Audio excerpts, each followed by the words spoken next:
Hi everyone, I want to welcome you to this evening's session on observational documentary filmmaking.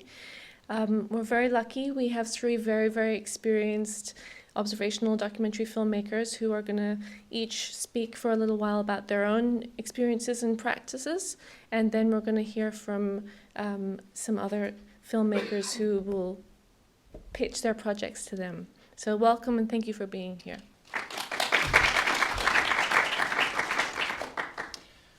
Okay, so I'm Tom Zubrycki, and I'm basically coordinating the evening tonight.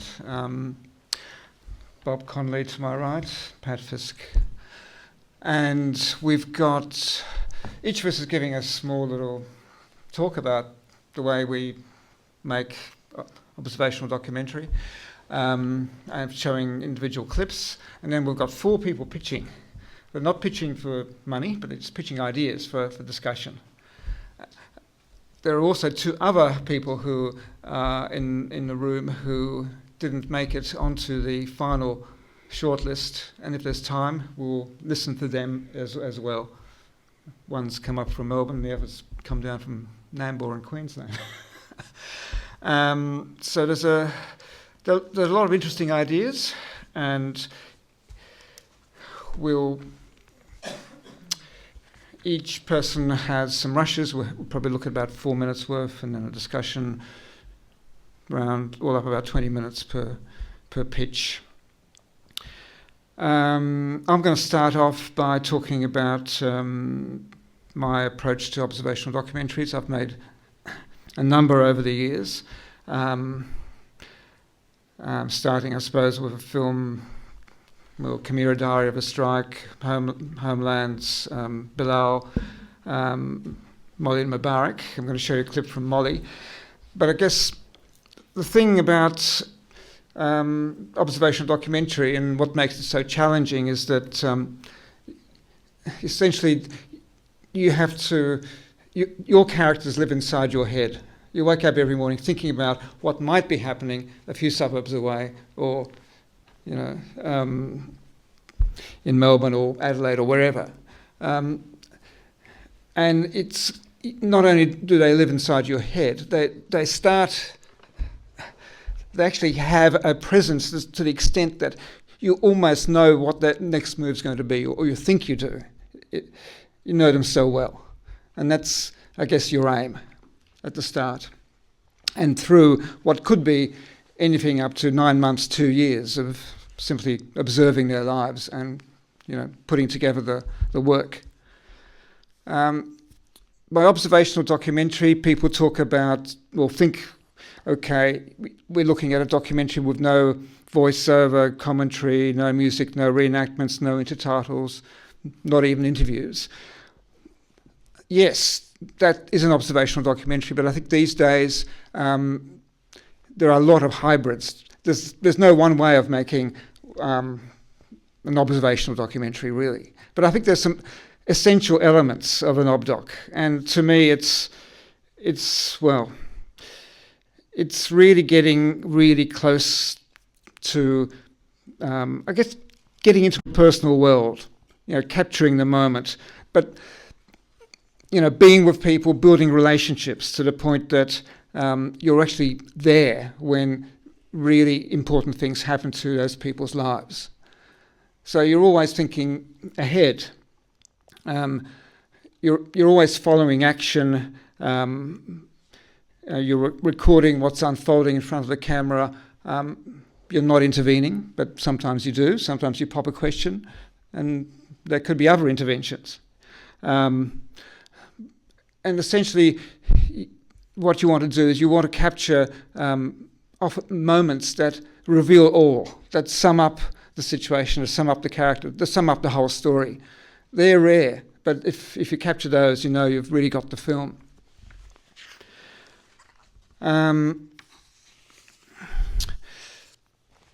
So really, I guess this is going back to the 60s when direct cinema and cinema verite. It was this renaissance, this revitalisation of documentary back then when, you had a mobile camera and you had a separate sound recorder. You can sync up image and sync up to sound. And those early films really inspired me back in the 70s when I saw them. And I said, yes, I wanted to make films like that. It was quite a few years before I really made that first really observational film. But there was something really magical about the moments that Pennebaker, the Maisel brothers, Frederick Wiseman captured, something really special.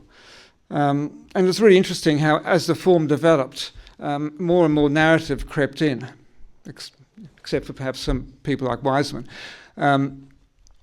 So the documentaries, the observational documentaries you might see these days, and you might see them at film festivals mainly, tend to be very much story-based, and sometimes even a classical three-act Hollywood structure, And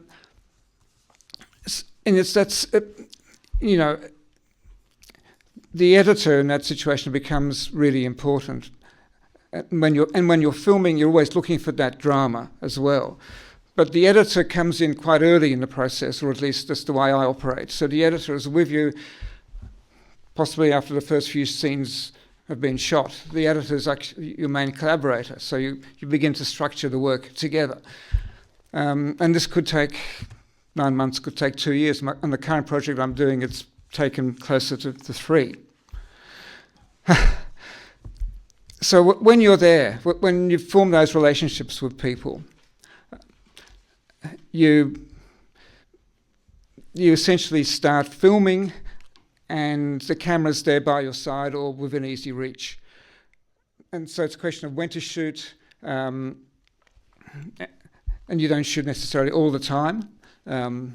You work out people you're with, sort of a filming time and a non-filming time.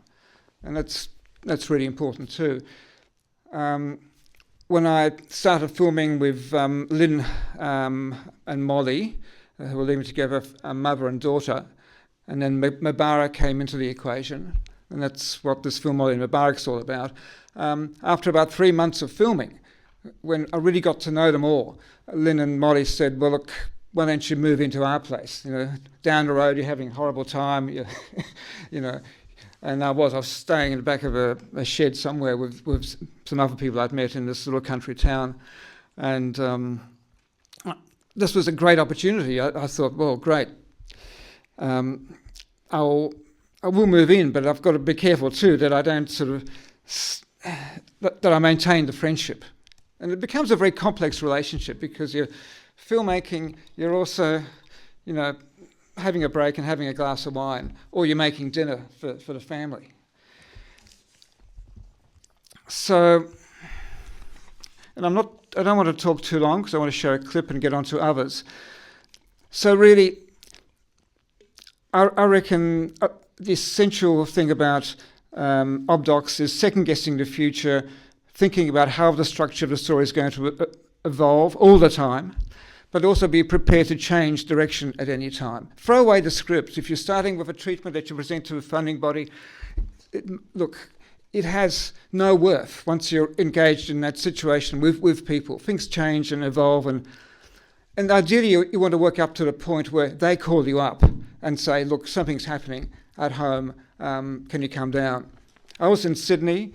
This documentary I was filming was in this country town 4 hours away.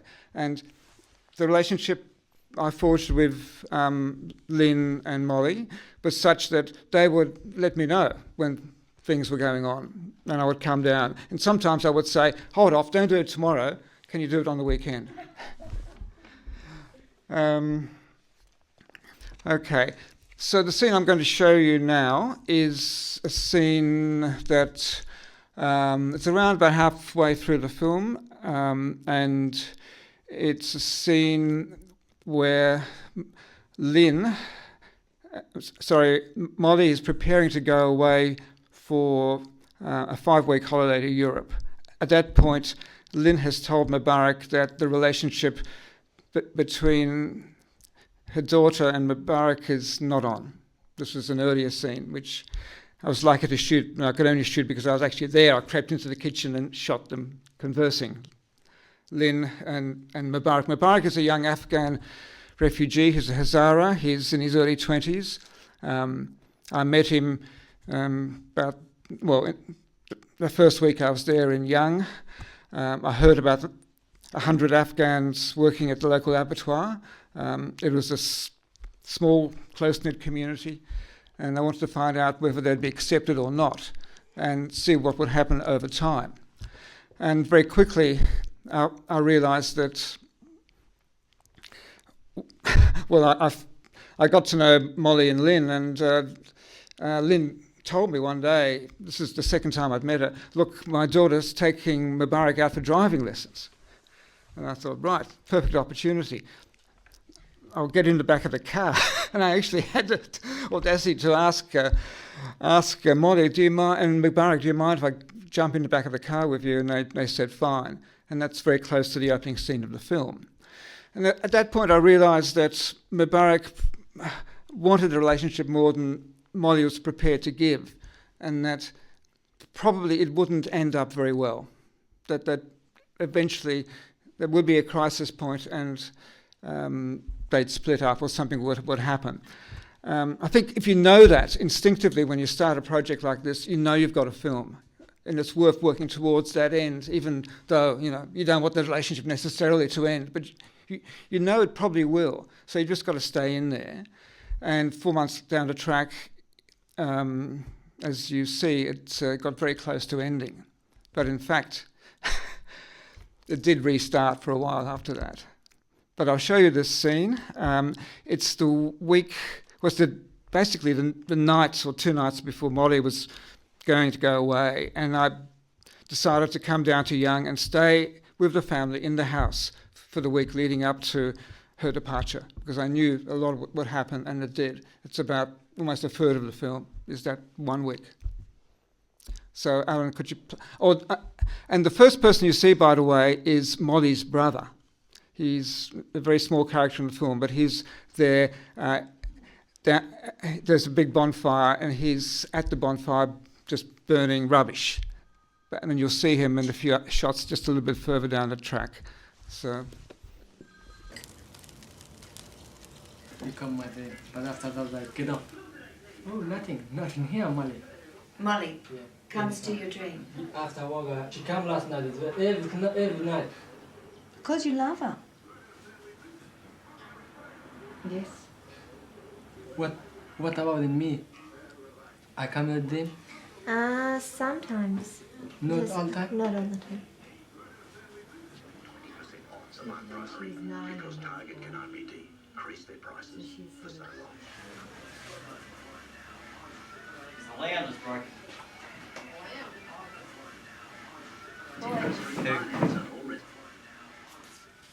Yeah. Molly, one night. No good. I'm crazy for you. No, you'll be okay. Not okay. Yes, have to Maybe, be. maybe you okay. She's a bit crazy too. Yeah, maybe you okay. You are okay? No, you'll be okay.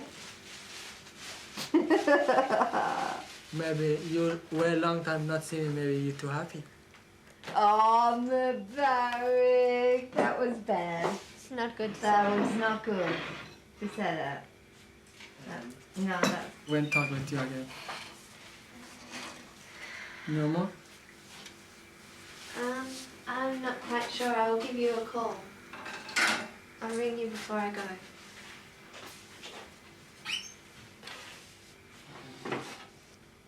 Say goodbye. You come back here to see me Where? whenever you like. Okay. Okay? Yeah, you should ring. Yeah, I will. Not change everything. No, I won't change everything. You are for sure? Yeah. I'll ring. You go in London, you know? Yeah. Just give me the number. Okay. Your phone number. Yeah. It will be all It'll be right. Okay. I should ring from here. Yeah. Well, you will. I will ring and talk with Mum, and she will tell you when I'm going to ring. And then you can come here. Then you can come here. Yeah, just you ring for me. I give the London number, your phone number. Yeah. Like Okay. home number, mobile Yeah. number. Yeah. I ring. It's okay. It's going to be okay. It's not for very long. 5 weeks. Very short time. Short time. Okay. Okay. Like go another country, give me the number Yep. too. Yep. You won't lose me. I won't disappear. For sure. Yeah. Okay. You should eat some of the food. Don't forget me. No, I won't forget. Oh, she won't forget you. I won't. She never forget you. No. For sure? Yeah, for sure. Okay. Okay. You come back to me, okay? Come back here. Okay? It's okay? It's not for very long. Come on. Come on. Out. You start crying, you go home. It's okay. It's okay. She won't forget you. How could she forget you? Yeah, I'll ring you please tomorrow night. Come and see Mum and then it'll be okay. Okay, I'll ring you tomorrow night. Okay, off you go. Bye. Bye, darling. Careful driving.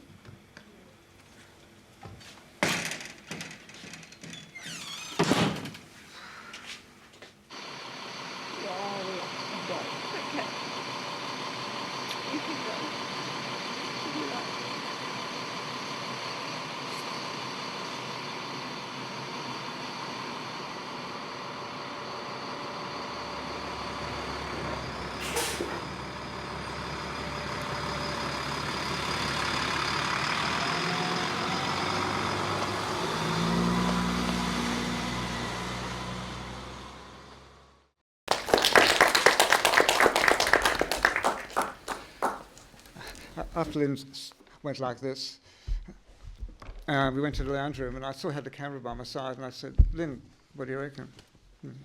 She said, put that camera away. Let's have a glass of wine. which we did, and that's the sort of relationship we had, and the subjects, you quickly know when to film, when not to film. But they did actually come back together again briefly after she came back, but then the writing was on the wall anyway. And he ends up going back to Sydney, getting his permanent visa, becoming very streetwise. In fact, there's a scene where Molly and Lynn, this is the scene they called me about, do his hair. So he has this crazy red hair top, and he goes and sees the lawyer. and then that same day, we go back to Parramatta, we have a bit of a talk about things, and then he says, look, I'm going tonight, I'm leaving. And he drives off into the sunset. He goes to Broken Hill. That's the end, the relationship, everything. He's got the new life because he's got the visa, most probably. Well, he doesn't really know, but he wants to leave. And I'm there thinking, should I hop in my car and go in after him? And then I know instinctively that the structure of the film it's played itself out. This is the third act. And he wants to be free anyway. He wants to be free of me as well. That's you just know not that. And I came back home thinking I should have been in the car with him. But you know that when it comes down to it, no, leave it. That's it, and that's the right decision in the end. And now, after that, I could talk at great lengths about the film, but there's no time. Bob, over to you. Yes, you've gone 34 minutes. No. Or 26 minutes. No, we didn't start at 26. It's all right. If I fall asleep halfway through this, don't blame me. My partner Sophie and I had a baby 2 weeks ago, and I've been averaging about 2 hours sleep a night. Anyway,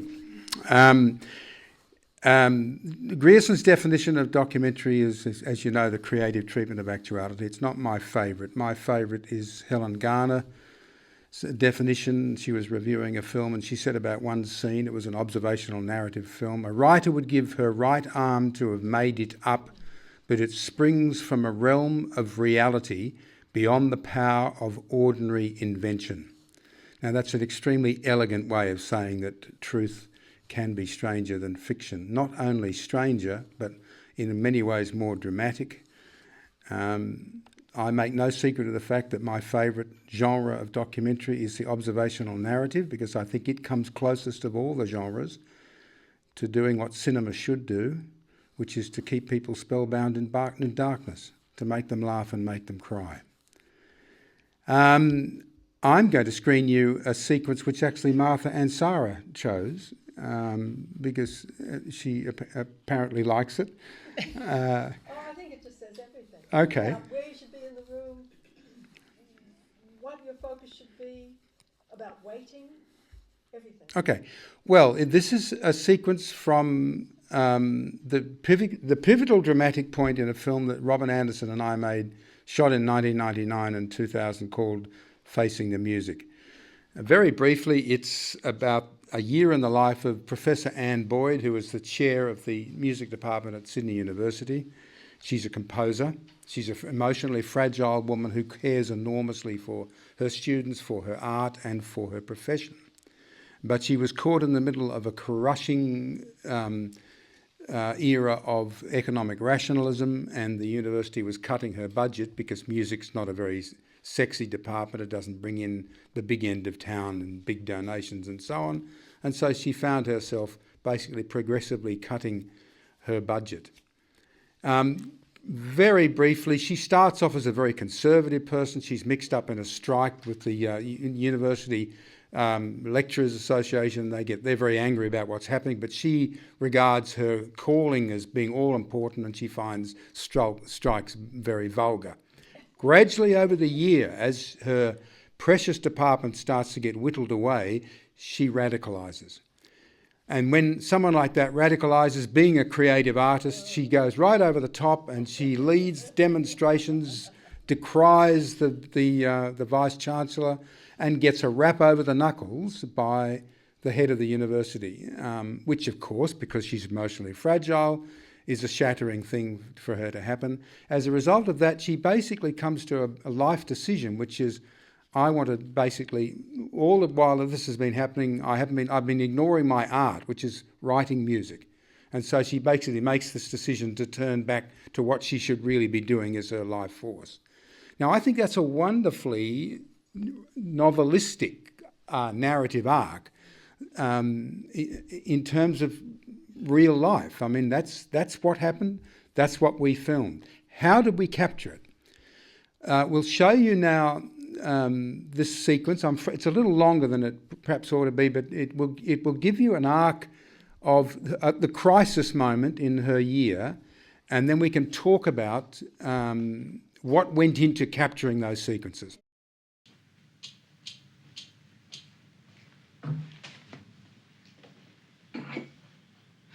Is there an agenda? Yep, it's been circulated. It was done on Wednesday. It arrived in our pigeonholes this morning. I don't care when it arrived. It was done on Wednesday, Winston. That's all I said. Really? Okay, so am I. Sorry, but it looks bad. And I'm going to you'll have my resignation as well as head of department. I can't go on. I just cannot go on without support from my colleagues.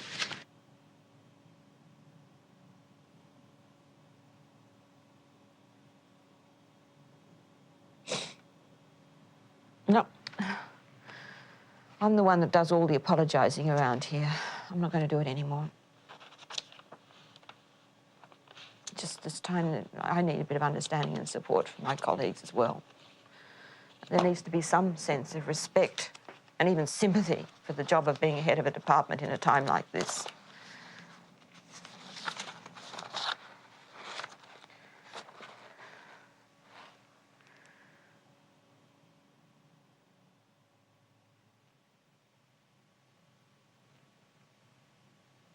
Anyway, I don't know what I'll do. Probably nothing for the time being. I'll just let things settle down and try and get myself up and running again.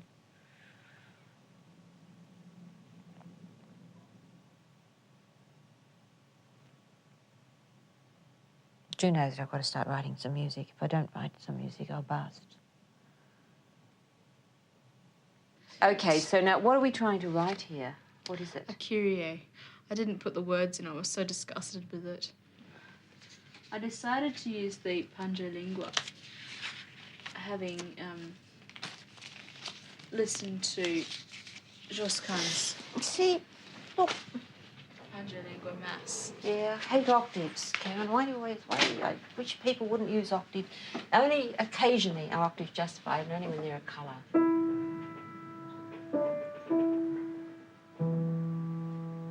What about...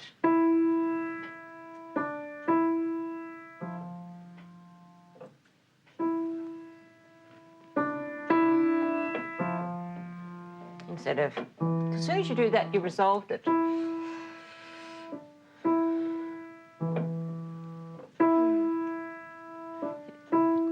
Finish. But if you do...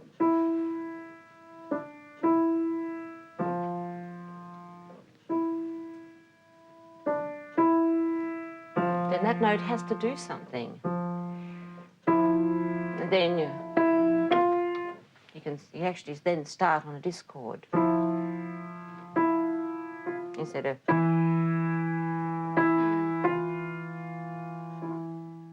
do what you've written. Okay.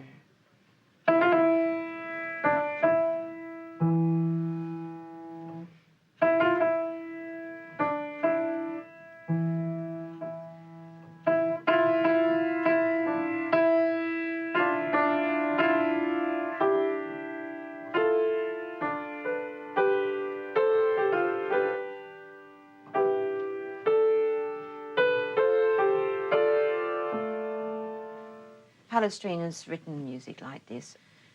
If you can't say something original, if you can't say something a bit different, then just leave it to him. There's no point in regurgitating. And also, what is Kyrie doing? What is it? What is it in the service? What is it doing? It's the very beginning and it's pleading for mercy. It's bringing us into the presence of God! For God's sake! I mean, it's magical. It's divine. It comes from out there. I mean, be like Beethoven, be electrical. Because that's what music is about. Connecting to spiritual energy. Let it happen. I mean, this is not bringing us into the presence of God. When Palestrina wrote like that, it brought him in. Sorry, I probably just about gave you a heart attack.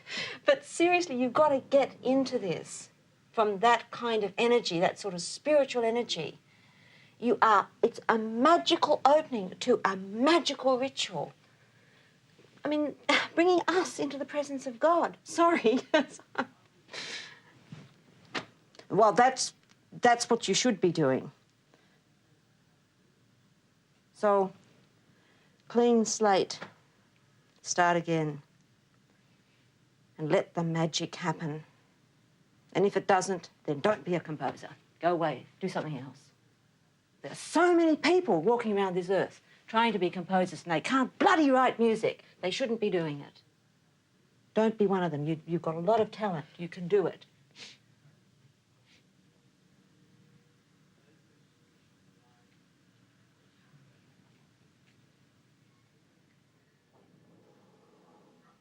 Anyway, sorry. Do you want a cup of tea?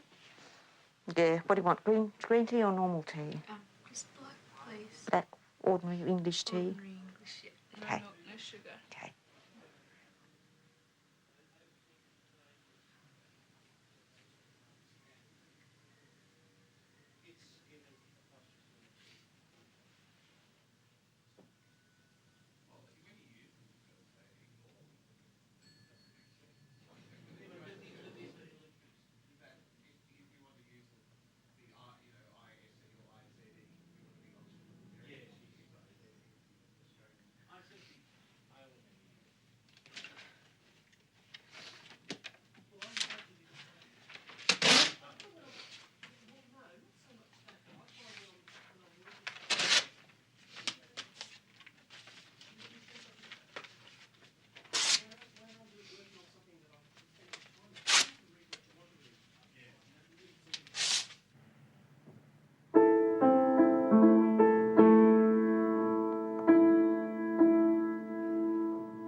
there's three. Actually, no, the fourth one, her playing the music. Four quite distinct, the different types of observational filmmaking going on there. In the sense that the first is a public confrontation between Anne and the rest of the staff. And why is that happening? Because she's been, she's been monstered by the university authorities.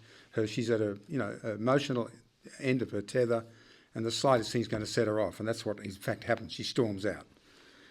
And what does she do? She comes back and she's sitting there like that, and the camera picks it up. Now, that was probably 2 hours sitting in her office after that event, in which we use 30, 40 seconds, 50 seconds. And you could call it an interview, but it was never an interview because I never asked any questions. I hardly ever said a word. We just sat there. And we sat there probably for 3 minutes while she's sitting there trying to work out what to do, because we were with her and we went back with her into the office, okay? And then she sits up and starts talking. Why? Because that's the way it's been for 9 months. We've been in her office every day, 9 to 5. And without us ever saying, oh, what do you think about this and that, the relationship develops into soliloquies to us. The audience thinks it's to the camera, it's actually to me and Robin. And then what happens, right? We then cut to something that happened about 2 days later, and she's still in obviously a frenzied sort of a state. But what's this one? This is a one-on-one seminar with one of her favourite pupils. Okay, at the beginning of the year, we're looking for this to cover this year. We're trying to work out what's going to happen. As Tom says, you've got to try to anticipate. There's a golfer who said, it's amazing, the more I practice, the more I practice, the luckier I am. And, okay, in this situation, we said to ourselves, what are going to be potential situations over the year? I mean, this is opposed to just fronting up in our office and sitting there and just, filming. Like you go to a bus stop and you film.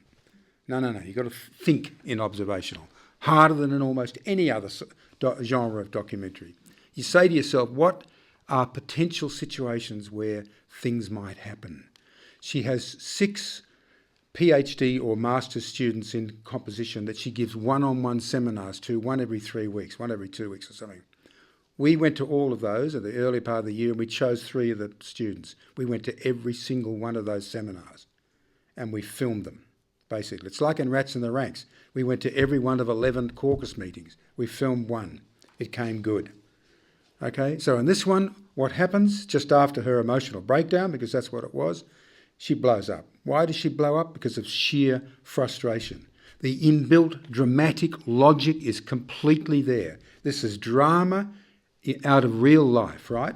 In the juxtaposition of the situations. From what you've seen before, you're absolutely able to take in what she's doing and why she's doing it. That's the crucial thing. So what's the next scene? After she's monstered this kid, what is she doing? She's playing her own music. So this is that dramatic line that's come. Now, how do you... I love to sort of talk about documentary in terms of this simple phrase of control and uncontrol, right? There are control elements in a documentary, in an observational film. You have to have enough... This was 16 mil. You have to have enough footage, right, when it was $3 a second to expose. You have to have enough time. You have to have enough intellectual independence from what's going on. You can't be tub thumping. You can't be trying to, change the world. You're trying to get that as close to the reality of what's going on as possible, but you're also you're hoping for a dramatic film that's going to make people laugh and cry. Okay? So, in order to do that, you've got to have control elements. You need to get the confidence of all the people so that when they blow up in their public meetings, you're not even there, as with Tom and with his family. You need to be able to get on a relationship with Anne Boyd where she is absolutely unguarded in your presence, right? These draw on huge reserves, if you like, of social skills, which you develop over your career gradually in documentary filmmaking. And then you have to basically have independence from bureaucrats and all these ratbag people who try to tell you you're shooting for too long or whatever, They're the enemy, as far as I'm concerned, right? They get in the road of what you're doing. Painters don't have to worry about them, Artists don't have to, novelists and poets don't have to worry about these suits, right? Because they just get in the road. They can go off and paint and write their books. observational documentary filmmakers must be in the same sort of way. And it's easier to do that now in terms of the shooting phase than it's ever been. Back when it was 16 million, you needed 300,000 or 400,000 to even start. Once you've established that control, what you then do is relinquish it. Okay, you just basically put it aside, and then you basically then on a raft going down the Franklin River, you don't know what's around the corner. But you've set up little situations that may not result in anything, that may not, emerge into and blowing a stack like that.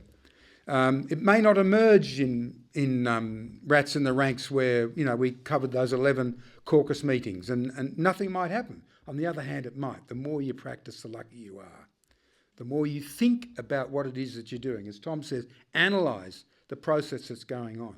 You're never going to be able to control it because you don't want to. What you want to do is be in a position to instantly recognise when something is absolutely germane to your narrative.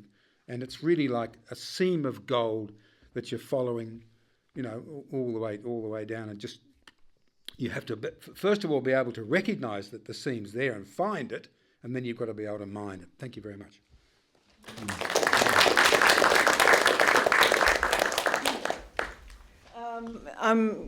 I'm a little bit weary too because Rowena and Tom and I have been at Good Pitch all day. I just want to say something about Good Pitch because if you don't know anything about it, go on the web, Good Pitch Australia. It was most amazing experience. Last year, they raised $2.2 million in one day for 6 projects. Today, I'm not quite sure, but was way over $3 million for 6 projects. If you have an idea that would fit in that program, go for it. Really go for it. And if you have a chance, it's only on maybe for 1 more year unless they extend it. Ian Darling said that he would do it for 3 years. Like Rowena, you can volunteer and, just be there to experience it. It is so amazing. And also DAF, the Documentary Australia Foundation, is really good for us documentary filmmakers, and especially observational, because it's harder to sell to TV, it's harder to raise money, I find. Anyway, so like other filmmakers, I have directed observational films, but none of them would be pure or whatever that means.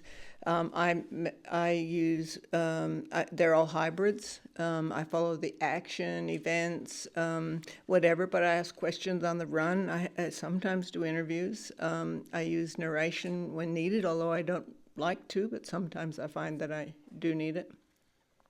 And I really quite like reflexivity, where you're aware that the film crew is there. I'm really not sacrosanct about style. And I think you make a film in the way that it worked best for the subject matter. And also what happens along the way. I wanted to make a film about Fred Hollows.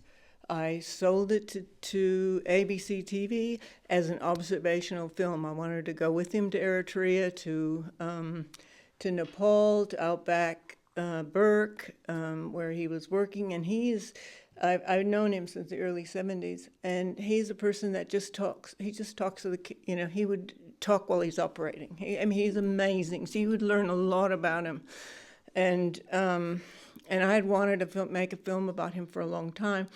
And he kept saying, no, make a film about Eritrean women. Go, No, I want to make a film about you. I love, your work and everything else. And then he got cancer. And then I said, come on, Fred. Someone's gonna make a film. Might as well be me. And he just, with gritted teeth, okay. But you can't ask me to do anything more than once. I said, I'm going to make an observational film. I wouldn't do that. Anyway, but just before we were about to leave for Eritrea, Erica was shooting. There were the crew of 2. His doctors discovered a brain tumor. And the ABC, I went and told the ABC, that's what you do. And they just said, we will withdraw the pre-sale. And so I had to go fight. And I had to prove to them that I had a different idea that I could actually, because he was really sick, right?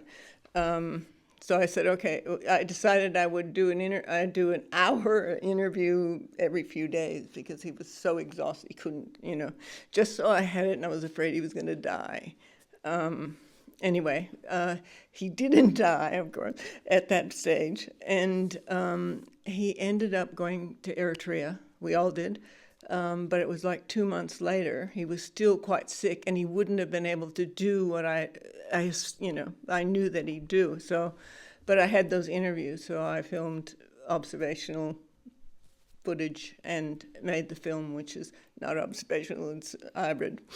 And I made another one called Australia Days, and I think that observational films really take a long time. It can, and you really have to have the wherewithal to live and, and edit and, because it's long. Well, we shot, it was Dennis O'Rourke and I had the idea, and we went and got a couple pre-sales on, it's a film called Australia Days. And we had 20 film crews all around Australia on Australia Day 1988, the bicentennial year, because we were really disturbed by all the razzmatazz and what was happening, and there weren't any, questions being asked. So we decided that the film crews would film observationally, but at some point during the day, the 24 hours or whenever, that they would sit down or with the people they were following and ask them a series of questions that we devised. Otherwise, they could, they just followed them. They could follow them. And that was amazing because we also were able to get all the footage that all of the television stations filmed on the harbor. It was, so we had 400 or 500 hours of footage. And also I had this idea that I wanted radio, talkback radio, so that even added more. But it was great to have that much footage. Took 4 or 5 months to edit, mind you. But one day, that's it. I would like to make another film like that. 2 editors, 1, yeah. Anyway. When I made the film about Fred Hollows, they really liked observational films in the ABC, but now, of course, they don't. And I went and pitched something to SBS. I thought they would just fit them perfectly. A film about radar. I won't go into that, but and I wanted to do it observationally. And the commissioning editor said, "No, it's too risky. I'm not interested." And I thought that was really curious, isn't that what it's all about, Anyway, but I really love watching docos. I watch a lot of them. I watch them for the Sydney Film Festival, and I especially like watching really well-made observational films. And there's so many wonderful ones around. I mean, National Gallery, Titicut Follies, Bilal, Facing the Music, the trilogy that you and Robin did, Bob. Hoop Dream, Salesman, Don't Look Back, Greg. There's just tons of them. Home from the Hill, Molly Dunning. It's such a beautiful film. That's my favourite. Yeah, it's just great. Okay, so I used to be co-head of the documentary department here for 6 years, and when we were organizing classes, one of them was on observational filmmaking. And we used to get Tony Wilson and Leo Sullivan in. And Tony was really well known as one of the best observational cinematographers around. And he would show what he had shot in a sequence. A long sequence in whatever film it was. He did it over, it was a few different films. And then he'd show the cut scenes after the editor had to go. And then he would show the unedited version again. And it was so, you just learn so much by doing that, like a master at shooting observational, film and being able to see what they shot and then what was cut and, it was just, you just learn heaps. So you ever get a chance. I think we should get Leo to actually get those out again and do little film, do that so people can look at it and discuss it and debate it. And the other thing that we did, we always had our students analyzing documentaries, you know, writing about what worked for them, what didn't, what was it that made it work or not work, what they liked about it and didn't, what emotional impact the scenes had on them, how it was made, how it was shot, how it was edited. It's a really good exercise to do. And especially observational films. It teaches you all about the possibilities and what you need to get and what you can do with the material. It's very, I still do it. I still, once in a while, when I find a film that I'm watching for the Sydney Film Festival, I have to go like, okay, how did they do that? You know, and tear it, take it apart. So as a lot of you would know, I do quite a bit of producing, and the projects, when someone asks me to produce, the projects have to be really interesting and they have to have something to say. If I'm going to work on something with, for 2 or 3 years with someone, I need to be passionate about it. And, the films I've produced all types, but I've made produced some observational films too. When Amin Palangi, who's in the audience, came to me with his footage, he and his partner Sanaz Fatui, they shot it in 2009. He wanted to know if I thought it would make a good film and also if I would produce it. And I fell in love with that observational footage. It was all shot observational, all 300 hours of it. Anyway, but I fell in love with the footage. I fell in love with the main character as well as the story he was trying to tell. And I could see in what I saw that there was enough material to tell the story that Amin wanted to tell. But and some of the footage was good, some of it was not so good. And I knew that they would have to go back to get the pickups because they didn't quite have the material, like the landscapes that, and this film became Love, Marriage in Kabul. Some of you will have seen it. And Amin and Bill Russo, the editor, and myself, we worked very closely on the film. And I asked Amin to give me a couple of his favorite scenes, and one of them that he chose was, well, both of them are really, but I'll show you an excerpt of the film now. Ellen. Oh, I should tell you. Wait a minute. Wait. It's the film. How many people have seen it? Oh, not very many. Okay. The film Love, Marriage in Kabul. There's Mahbooba Rawi, who has a charity called Mahbooba's Promise. She has orphanages, schools for girls, and looks after widows in Afghanistan.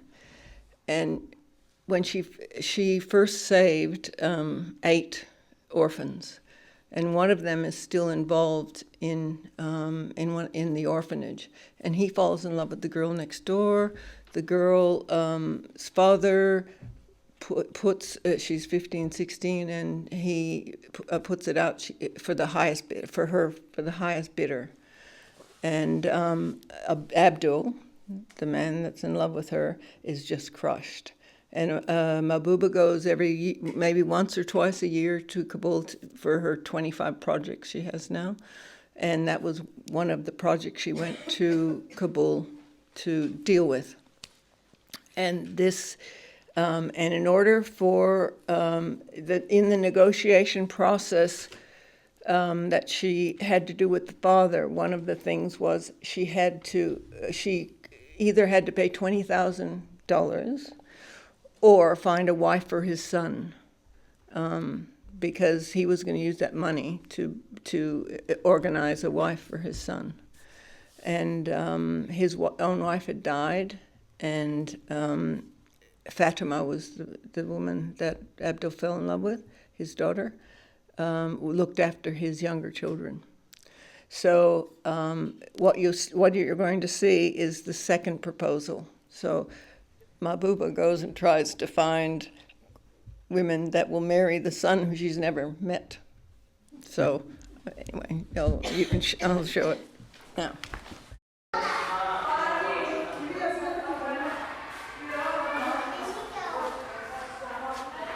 Acho que pigra minha, jak ci zakupusia, do ja pejście.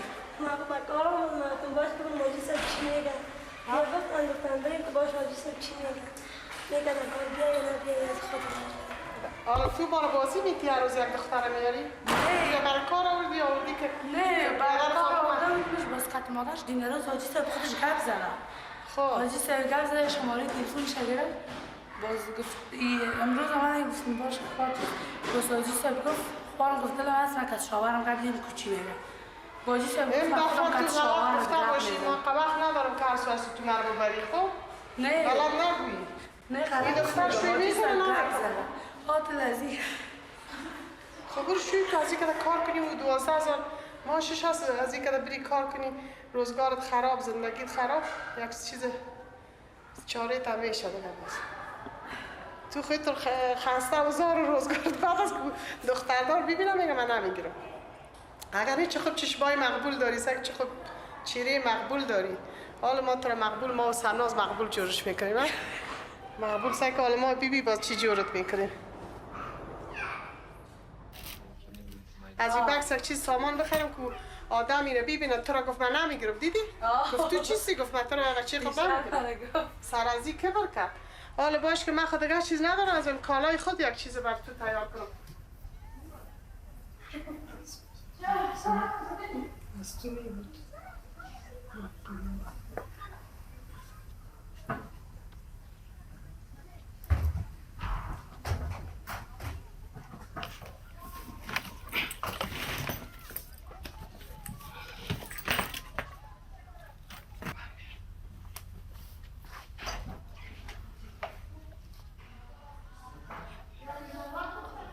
مکتب نرفتی بچه؟ مکتب تا صنف 7 رفتم 2 سال دیگه نرفتم مگه نیم سال صنف 9 میبیدم نماندن؟ نماندن من این بیادر فاطمه را که بگیری بازی مادر ندارن 2 تا بیادرکایش از بازور کتشان خوب می باشی جمع کده میتونیشان در یک فامیل کفتی دیگه از اعضای فامیل حفاظت میکنه اول خدا حفاظت کنه و دومش آدم کرچ قواس آدم رسید میتونه آدم میکنه تنها نیمانید به خاطر پدر فاطمه غریب است و قنادار است مگم باز من کمکت زیاد میکنم چرا خودم گرفتیمت باز همیشه کمک میکنم انشالله که پدرش خوش کنه تا پدر تو هم آسان بگیره و رسیدانه به خیر در یک شو کنیم بیا رضای خدا ببینیم چیز ما شما افغان هستیم همه ما بر رضای پروردگار هستیم چیزی که رضای از باشه هر رقمش که تو میگی آسان است همین خانه بریم که مادر خود گپ بزنم بگویی و میام خب خیلی کالای تا بگی کالا رو از جان نکش برو خانه رو پاک کنیم ما آمدیم خب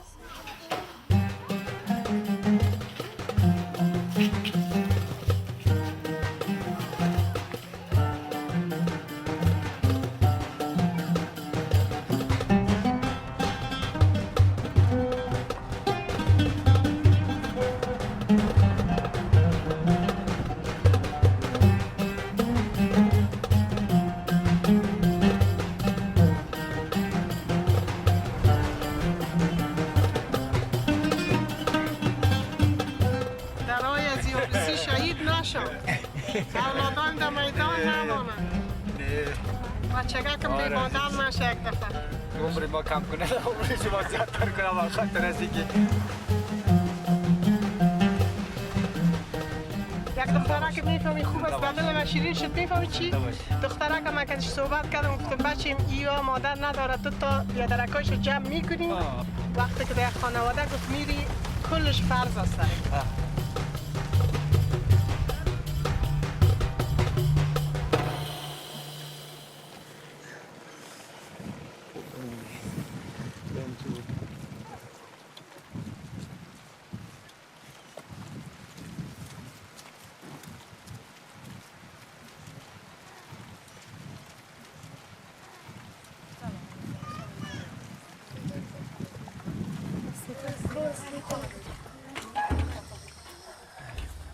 سلام بخیر جان برو برو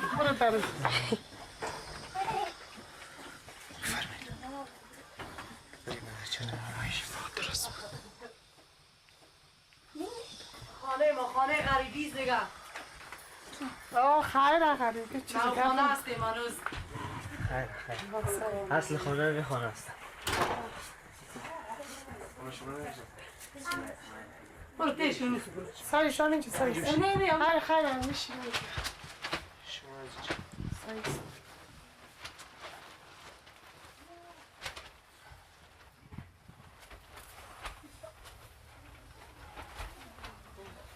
چرا ببین مگه بچه شد همیشه گری پیشی همیشه پدرش خود کار است نمیباشه غریب کار است دیگه دیگه از ما اقتصاد ما ضعیف است یعنی میبینی خودتون آرایش زیاد کردنشه و خیالم بعدش آمد نه خواهش میکنیم نه اون چیز است همیان اینجا کدام تا آرایشش خراب کرد نه آرایش چیز نیست اوی گپ با انسان چیز است بودیم که بچه را چیز کنیم بیاریم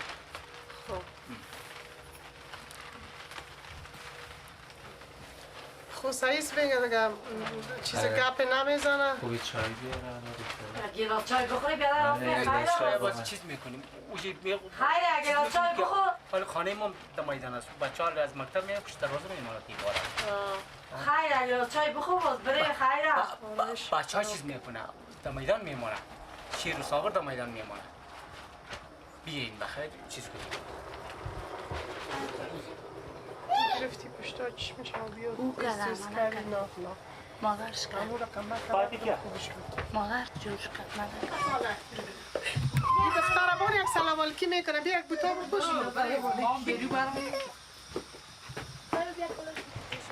نیک محمد اینجا بیا من دختر دومش خوش کردم پیاله توشم داره سای کن سونش سای کن یک دفعه او اینو سای کن یک دفعه اولاد ماست کلش خود دفعه از دختر سای کن خود تو سای کن اینو خوش کردم من خواهر تو یک دفعه سایش ما دیدیم کلش ما خواهر این نه او رو ندیدی این او خانه بود ما شما بریم فرصت نیستیم خود سای خود کن آدم پیش سلام میدیش گناه داره ما اولاد ماست ما پلیس هم باید بیا دم کسی نبید این دخترش چشمایش پاپا سای کن نیک محمد چرا؟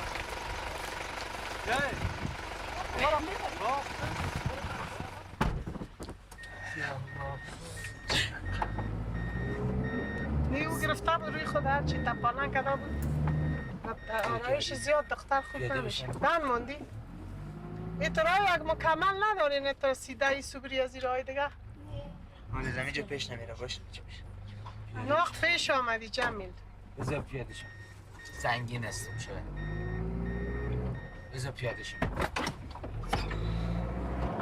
باشه انتاش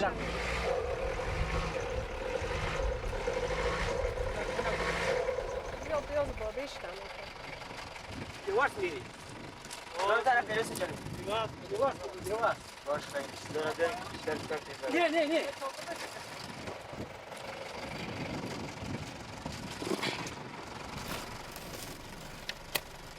بسیار مرا ببخشی بسیار من معذرت میخوایم عفو میخوایم گوش کنید دل چیز نگرده اینا رو خواستگار خود زیاد میپشت دادم هر کس خوشش اینا رو ما نمیگیم نه بزور یک آدم بگیرم ما رو بزور نه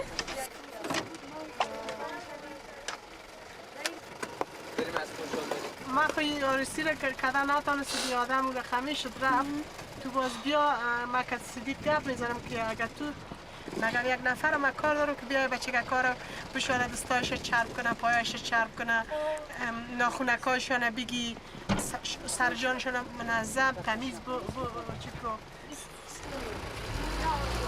بدون موتاق یک راه نیست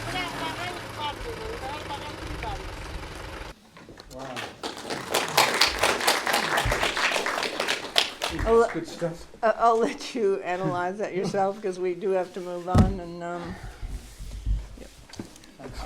Fabulous stuff. Okay, so we come to the second part of tonight, and this is something that OzDox actually hasn't tried before. It's interesting. People pitching at us, the panel, and also to the audience. Not so much pitching, maybe just discussing a project that they're currently doing. I think that's probably a bit more appropriate to talk about it that way. It's kind of like just a friendly interchange where the person presenting will hopefully, learn or get a few more insights into their documentary to come. And the projects selected, they're all at the very early stages. and there's 4 of them, and if time, there's 1 or 2 others in the queue. Now, the first one we've got is by Kim Beamish, who's down from Canberra, and it's about an oyster family on the south coast. Kim, oh, there you are. Do you want to just say a few words? Just want to come to the podium? Okay, so it's called Oyster. It's a pretty complex, I hope it's a complex observational documentary trying to look at climate change and the relationship between climate change and human beings, rather than being a science fact kind of climate change film, actually looking at how how climate change is directly impacting on this family who have been farming this Dom, Pip, and their kids are second generation. So Chris and Shelley Boytons started the farm about 40 years ago, and Dom's now in the process of taking the farm over. So there's a whole range of issues happening there. But over the 3-year cycle of the Sydney rock oyster, which is what they harvest in Merimbula Lake, there's, dare say, to be a few issues happen that are all going to be tied into climate change. So the footage that I've got here, it's all very early days, so don't judge me. So it's more sort of introducing you to the characters and the area. So maybe have a look at the footage, and then I can run through a few more things as well.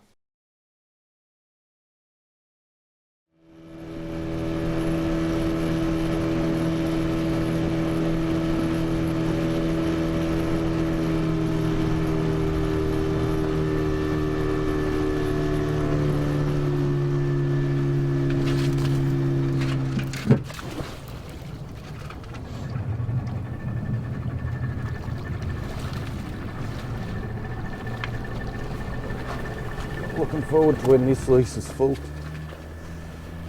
It's too big.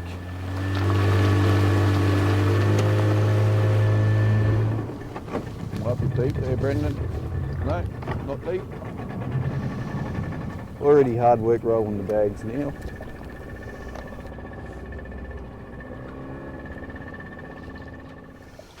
Yeah, I think I was helping Dad from about his age, so maybe even a bit earlier. The old man had me out here holding the boat and doing fun jobs, getting soaking wet. I think I quite enjoyed it at the time, until I started going to high school and I'd talk to my mates. What'd you do on the holidays? Oh, we went to Queensland and had a holiday. What'd you do? I worked. And then it was a bit sad sometimes. All we did was work.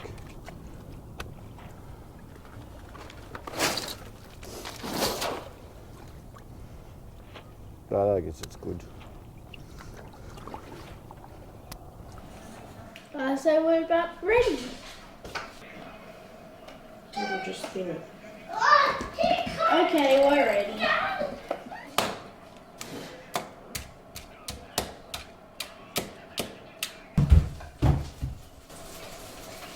Can I get a spatula?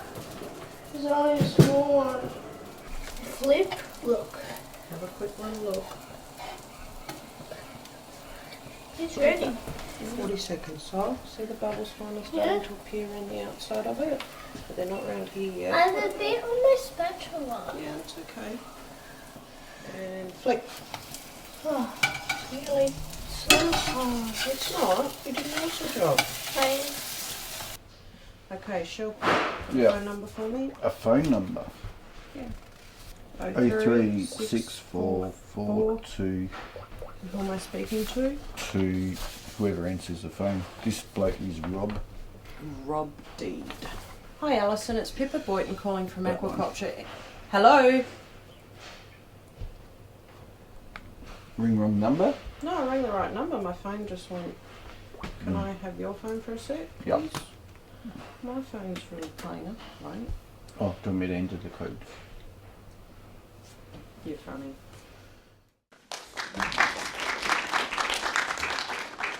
So it's that's just kind of introducing the family, Dom, Pip, Eddie and Sol. So when I started filming only a couple of weeks ago, I really went in with this idea of climate change and the effects on the family and the community and the business. I've known this family my whole life, so access is not a problem. They understand what I want to do. They're completely open to the whole process.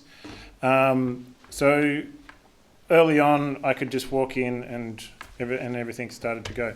What then happened was, whilst I was starting to filming, a whole new conversation started up about these guys are farming Sydney rock oysters, which are an indigenous Australian species.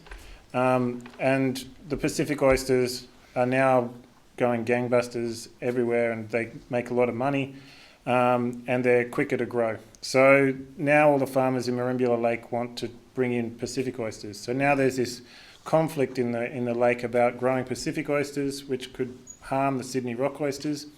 And then, so as I'm trying to figure my way around trying to get that story in, all of a sudden they are approached by a co-op, and 3 days ago that co-op flew Pip to China to sell oysters in China. So it's kind of now become climate change, globalization, sustainability. There's a whole range of issues that are sort of building up all through this family, and how they're going to deal with the changing of the guard from Shelley and Chris, who are now walking away from the farm, Dom and Pip, who want to make the farm so much more than it is at the present moment. So it's becoming more and more complex, and dealing with a lot of issues that are probably quite relevant to what's happening at the moment.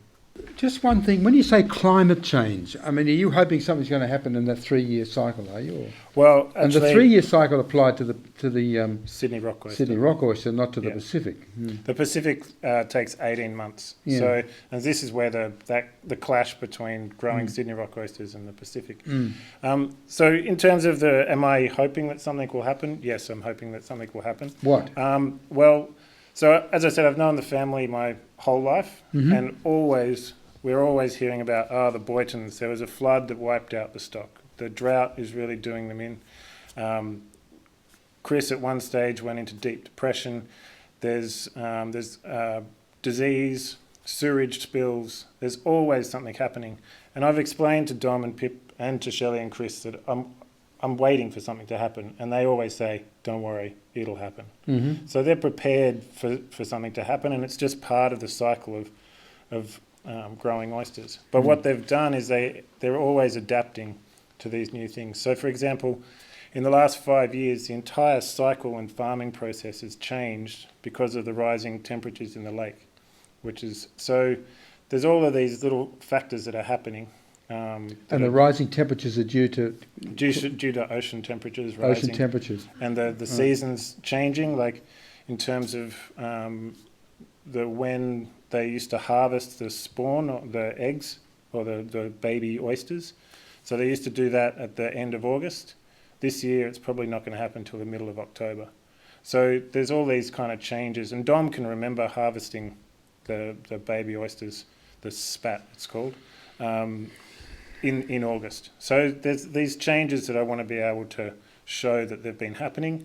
And as they keep on saying to me, we know you want to get the bad stuff, and it will happen, but there's also a whole bunch of other stuff as well. I think this is the hardest sort of observational film to make. Great. Because you're in the middle of a sort of a close-knit family, and you haven't got an overarching. I mean, the very fact that there are so many issues that you're dealing with, I think is going to hamstring you, actually. And I think you actually probably ought to put them completely out of your mind. Yeah, I suppose the issues are there, and I think it's going along kind of similar vein of what you were talking about in terms of find your pegging and then throw it to one side. Well, yes and no. I would take a much more laid-back approach to it, if I were you. I mean, you've got one enormous plus in observational filmmaking, and that's your into the family, right? Yeah. That is massively important. Making Facing the Music, it took us 6 months to get the kids on side, basically. Yeah. And that's a whole book in itself about how you do that. You don't have to worry about that. But it sounds like you're telling them too much too. Oh, don't worry, mate, something will happen. Now, one of the number one things you have to deal with in observational filmmaking, because it's so uncertain, is anxiety. And you have to embrace that uncertainty. Because if you don't, you start making mistakes. Like you'll lead people, right? You'll ask too many questions. You'll intrude too much. In a situation like this, I think the natural situation you've got is really good. I think the family dynamic is fabulous. And what you've got to do is just control your anxiousness, right? And just sit back and just let things unfold. But at the same time, I think you've got to work really hard on getting a visual style to this film, because that is going to suit the type of environment. Now that stuff is, the frenetic making of the pancakes and all the rest of it, and you're filming now because you think you should film something, right? So, okay, they're making pancakes, so I'll film it. In a situation like this, I wouldn't film anything for quite a while. I'd just sit there and just become part of that family dynamic. And gradually you'll learn more and more than you think you knew. Yeah, I think you should introduce the camera. The camera's got to be on your shoulder from day one. And I think you're never separated from your camera in an observational film. But I would be filming those scenes. With that well, camera. Yeah, but, sure. But, I mean, basically nothing's happening. I know, but it doesn't matter, but you're getting people used to the process. Well, you're getting used to them if the camera's on your shoulder and they're not sure whether you're shooting or not. Because that's the thing. People should never differentiate between you without your camera and you with your camera. If you've got your camera on your shoulder or there all the time, then they know that's happening. Because what's the objective? For them to forget all about it, right? Yeah. But they could still put barriers in the way if what they deem is private, for instance. But you've got to suss that out as well. When to film and when not to film. I mean, I've found out in all my films that the subjects kind of define the space where you can film and the space that you shouldn't film, if you like. And to intrude through that door is difficult. Yeah. Don't you reckon? Yeah, but I would be filming material that is going to be visually useful to you, because I think when I think of Oyster Farm and the feature film was, I think of atmosphere, I think of beautiful early misty mornings and boats, like that wonderful stuff in Kate Grenville's dramatised Secret River. Those incredible shots of mists and punts sort of slowly up the river, so that, these people make their living from this, from the tide. It's a 3-year process. Yeah. You need to create that. And that's something you can be doing without waiting for anything, right? That's a process. Yeah. And to me, what you do is you film the process in as beautifully as you can and as rock steadily as you can, and then you wait for the meat to come, and it will come. Yeah. Right? But you don't tell them what you're doing. You don't reveal any of your own anxiety. Yeah. Right? Oh, don't worry, mate. Something will happen. Yeah, I know. That's going to affect them. Right? You don't want that to happen. You don't want them second guessing anything you're doing. Actually, you don't need to tell them the theme or anything. You just say, look, I'm really interested in the way you do this. Let's make a film about the whole process. Everything else will come as a natural thing. But you've got to have the mental discipline to know that that's going to happen. Yeah. Control your anxiety. In Facing the Music, for example, we were under enormous pressure from the department to make a film saying how terrible the economic rationalist attack on the university was. I couldn't give a stuff about that. I was interested in one thing: this incredibly interesting woman who was split down the middle between her creative impulse and her administrative thing. Right? The other stuff takes care of itself. It's it always, and it's the same in novels. It's the same in everything. You deal with the personal. The personal is the political. And that's, I totally 100% agree with you. And that's the reason that I want to make this film, because of the access to the family. Yeah. And yes, I totally agree that when pitching the film, I can talk about climate change, but what actually the film is about is the family and what happens to this family, and maybe, 6 months down the line, something else might happen, and I follow that event. So, but the in at the present moment is very much. Yeah, and I would be a little bit concerned even with linking it to climate change, to be honest.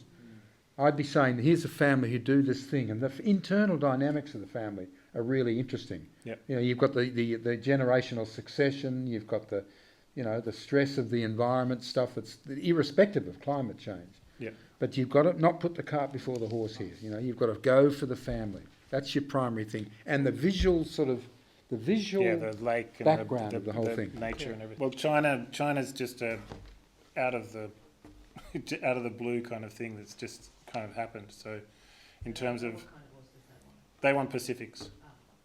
So, but they actually want anything they can get their hands on. But it's thrown a whole, because all of the oyster farmers are small, and China's prepared to buy shipping containers of oysters, and that's like a whole year's production in one go. So they can't do that. So there's.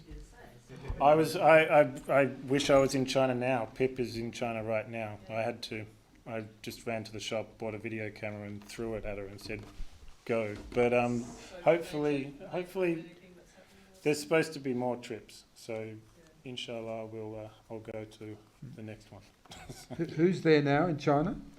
Pip, okay. the Dom's wife. Wow.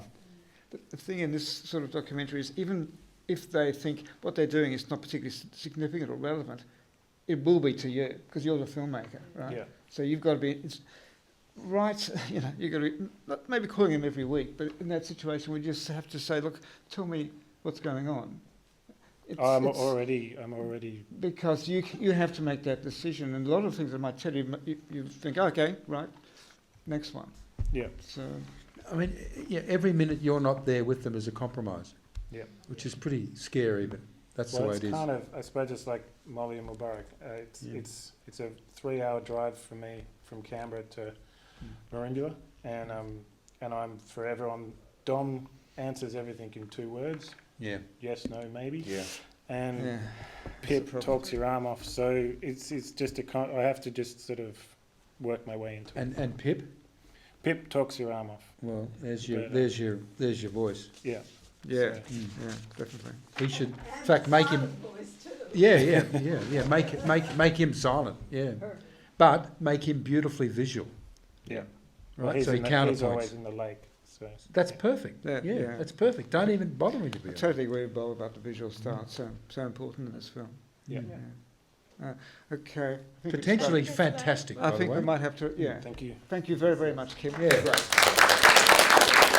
This is Eleanor Gilbert, and it's a documentary about a man, Gillar Michael Anderson, who is a mover and shaker in the sovereignty movement. Yeah? And please tell us about it and how you want to make it. It's the how is just also very important. Okay. Thank you, and thanks for the opportunity to present it. So I've actually been at this for a long time. I married into the Aboriginal world, and my husband was one of the main activists and writers, Kevin Gilbert, some of you might have heard of. I know Martha knows him. And he died a long time ago now. But I had such a good teacher that I was just compelled to keep going with what he was about, which was about Aboriginal people in this country having their rightful place for a change. So this film actually follows Gillar, whose other name is Michael Anderson, and it's really looking at what it means to be one of the chosen ones in a community, and that's actually a process within the Aboriginal world where the old people recognise a younger one as someone special, and they bring them up differently and they train them to be a leader. So in Michael's situation, he wasn't allowed to be a kid amongst all the other kids. He had an older girl chaperoning him wherever he went, and he spent most of his time with the old people. And at the age of 12, they took him to Fakatsi meeting. His uncle started educating him politically, took him to the Fakatsi meetings with the 3 L's, look, listen and learn. You're not allowed to talk. And that went on for years and years and years. And so I've been sort of following this for many, many years with a video camera since 2000. Before that, I was doing stills and tape recordings and helping publish books with my husband and getting the word out. And so this is really, we're calling it just a working title, Treaty, what do we call it, Treaty Time or something? It's a working title, because through the arc of the story of this character is this drive for freedom and independence and self-determination and treaty. He was the one, when the National Aboriginal Conference was going, he was Director of Research, went around the world looking at how treaties work. And since then, based on what my husband did and what he knew, they're like sort of two banks of a river banks, and the sovereignty issue and the treaty issues flowing down the middle, and they were on both sides of it. And so they formed like the Sovereign Union, trying to get the Aboriginal nations rebuilding, and about 7 now have done their declarations of independence, which fits with this modern context of trying to put Aboriginal people into the constitution. It's a racist constitution and they don't want to go in there because they know they're not going to get any more rights. It's going to make it worse. So there's a whole movement to explain why they don't want that to happen. And so and it's about letting people speak for themselves, really. The Aboriginal voice needs to come through clearly. So this is really just a brief collage of certain situations that have happened. Done on the run. I've just come back from the desert and finished editing on the plane, burnt it off in Belinda's car onto the USB. So it's a rush job, but that's how it is. And but we've also done stuff in the UN. I've just done a documentary with him called Star Stories of the Dreaming, because he holds all the stories for the night sky, and placed him with Ray Norris, who's the top astrophysicist. So it's this sort of meeting of minds. And so them fellas there now got to look after all this here. They referred to this as a midden that there's been a test hole done just there, wildlife, and they dated that midden there 36,000, 37,000 years old. Lest we forget. Where are my people? Where are the embers? Where is their fire burning glow? I smell the smoke as it blows over me. Oh, where are my people now? Remember we said we're going to join in behind everybody? I thought we told him and he said... Oh, okay, I'll try and get clarification. We made him aware that we wanted to sort of remember the colonial wars, and that's all it is. Yep, okay. But it's just a silent sort of parade. So you just basically want to tag on behind the march? Yeah, as you can see, you know, it's just identifying where the massacres occurred, what dates, what places. Obviously, this has kind of excited a few people like the RSL and stuff. So I just wanted to find out, what is your intention from today? They're all marching up there. Yeah. And we're just going to join, leave the space. Right, and just stand behind. Oh, okay, no worries. And nothing else. Yeah. Just to remind Keith Winchastle that he don't know history properly. Yeah. I certainly understand what you're doing. I just, obviously... I'm concerned about what the reaction might be rather than what you're doing. It's recorded in books all around the country. Yeah. And so we just want to add another chapter to this here because it's, you know, it's a healing process.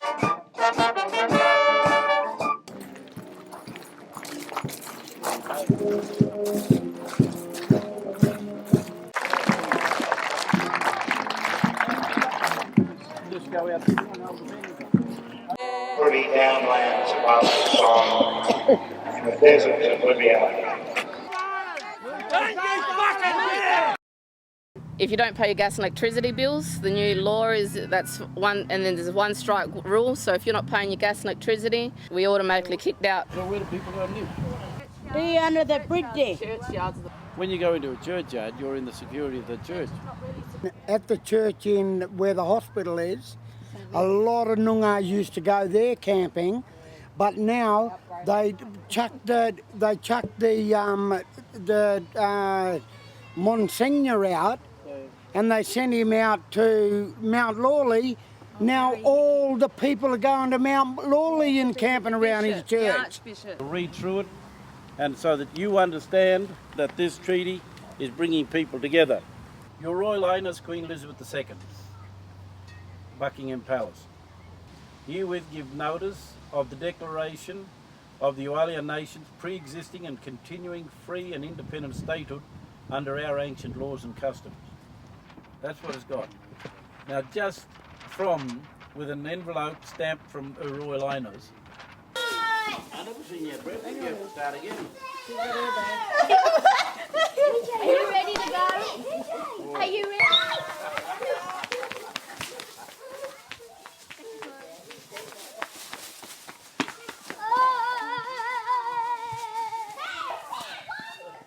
Rightio, kid, what do you want? Freedom! Louder! Freedom! When do you want it? Now!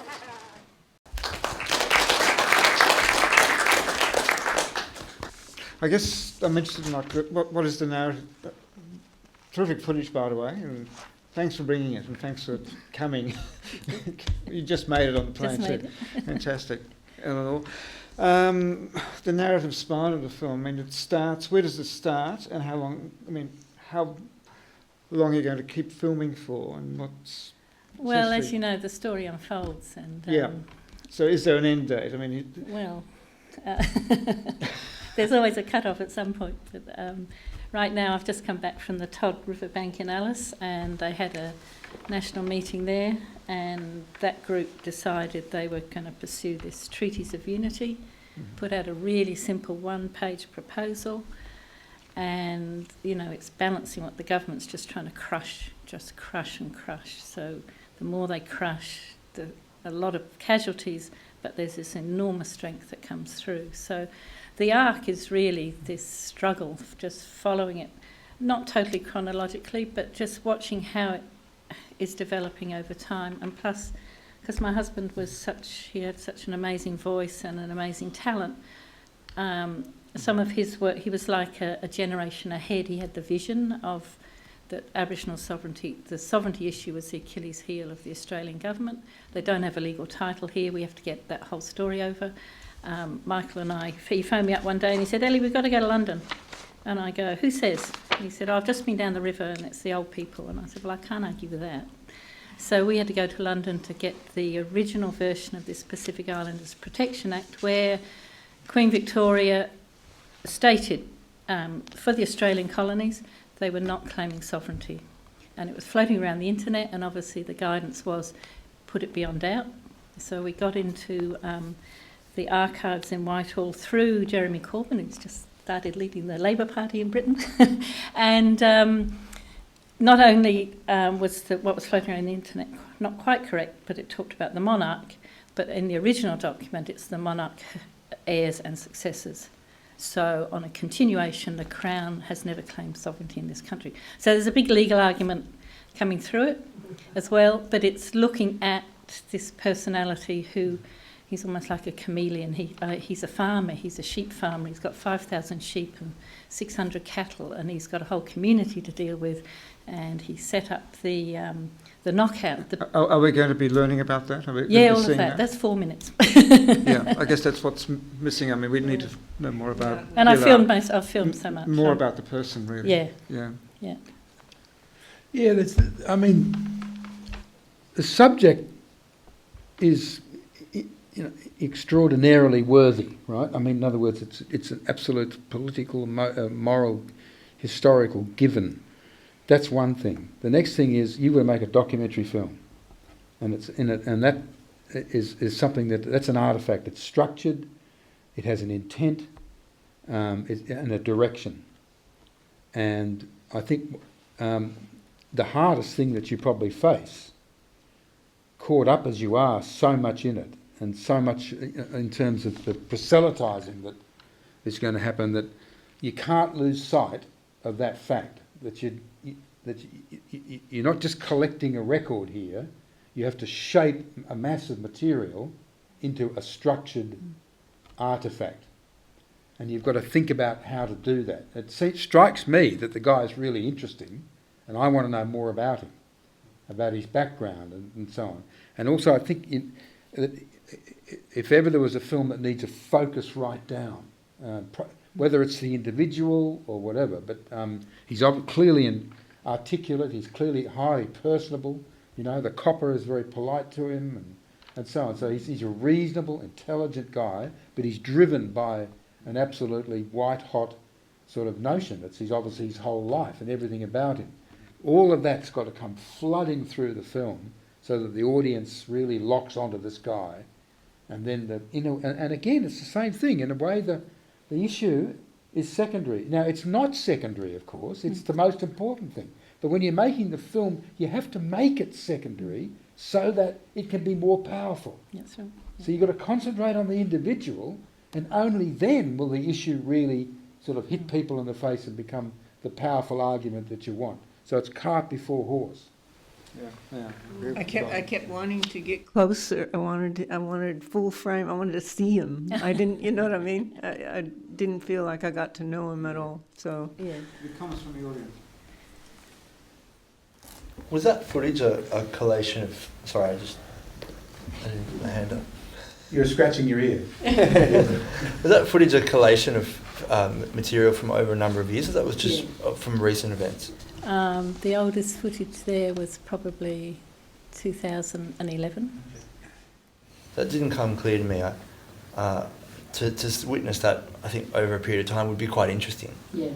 But all about the way that you would put that together would obviously be the important element there. And I also live in Canberra because we moved to Canberra because my husband knew when the crunch comes it's about decolonisation. Colonisation is illegal under international law. Sooner or later, Australia has to decolonise. So we moved to Canberra because he knows when the crunch comes, it'll come from the Aboriginal embassy. So there's a whole story there of what's happened to the embassy up and down. And Michael was one of the first 4 who went and set up the Aboriginal embassy in Canberra. That's another whole story. Oh, wow. And he was also under Whitlam. He was Whitlam's sent around the world.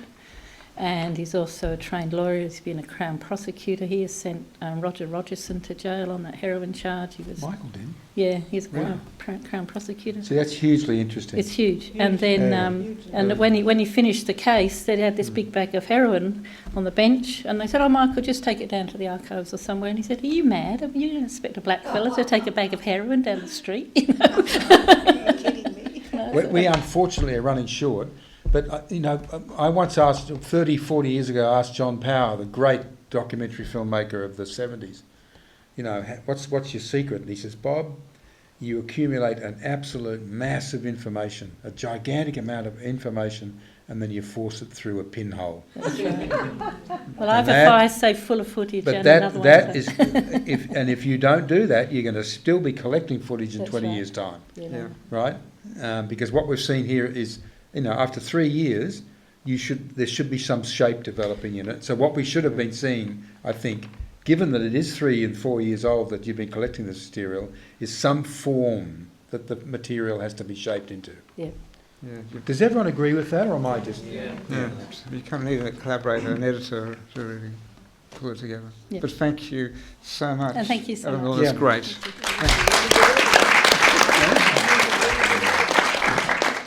Right, so next one we have is Claire Evans and Jack Yabsley, Jack. And it's the title is Kings of Baxter. No reference to your dog, really. It's a documentary following 8 juvenile justice detainees creating a production of Shakespeare's Macbeth. Yeah, I think last year so we're about 7 weeks into filming this year, 7 out of 12. And but last year we went and filmed with the boys to test how it was going to be and sort of get people comfortable with us. So we've put together a trailer, so we might as well just show that first.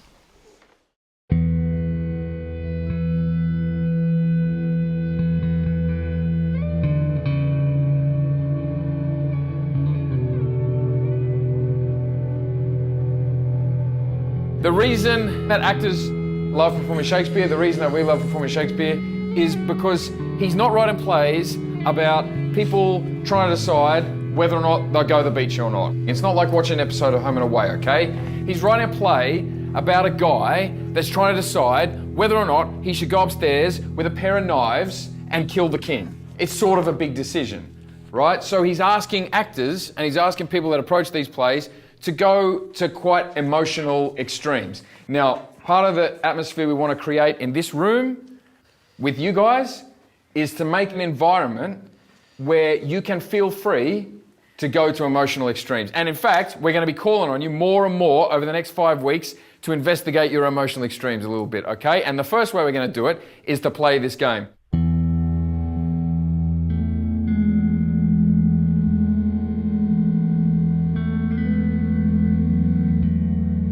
I knew nothing about it, like nothing at all. I didn't even know what Shakespeare was about. I find it very weird how they just use different words. It doesn't make sense. But then, yeah, you say it, then it does make sense. I've been learning about Macbeth and Macduff and all that, what they've been doing. Yeah, Macduff and that started fighting over the 3 witches and that, and said one of them gonna die and all that.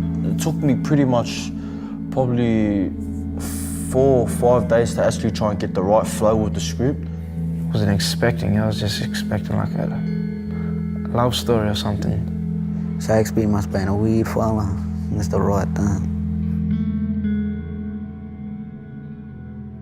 The boys, they can be excitable, sullen.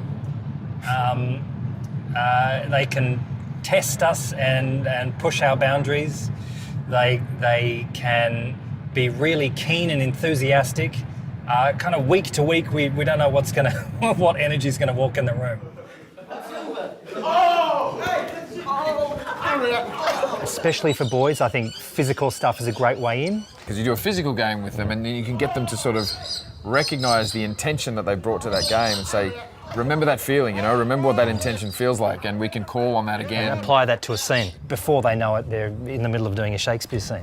Why should I play the Roman fool and die on mine own sword? Macbeth, 1, 2, go. Why should I play the Roman fool and die on my own sword? Of all men else, I have avoided thee, but get thee back. That's what I'm talking about, okay. So he says, lay on, Macduff. Go. Lay on, Macduff. Good, bigger. Lay on, Macduff. Good, beat that. Lay on. Good, bigger. Lay on, Macduff. Awesome, bigger than that. Good. Lay on, Bigger, Grim. Lay on, you gotta beat that. Come on, bigger, boys, bigger, Sam. Good. That's it, you got it. Where's the head? Bring it in, good. Good, go, Sam. Good. Good. Come on, man. Yes, go, Kevin. All right, good work, man. Shakespeare doesn't judge his characters. Shakespeare presents human beings as they are, with all their flaws, all their weaknesses, all their jealousies and longings and love and loathings and everything. And so I think what people see in those characters is a true reflection of human beings. So the reason I think it works in this environment is that the boys are able to examine some of the things that might be going on for them in their lives at arm's length through these amazing characters, and they can do it all without feeling that they're being judged.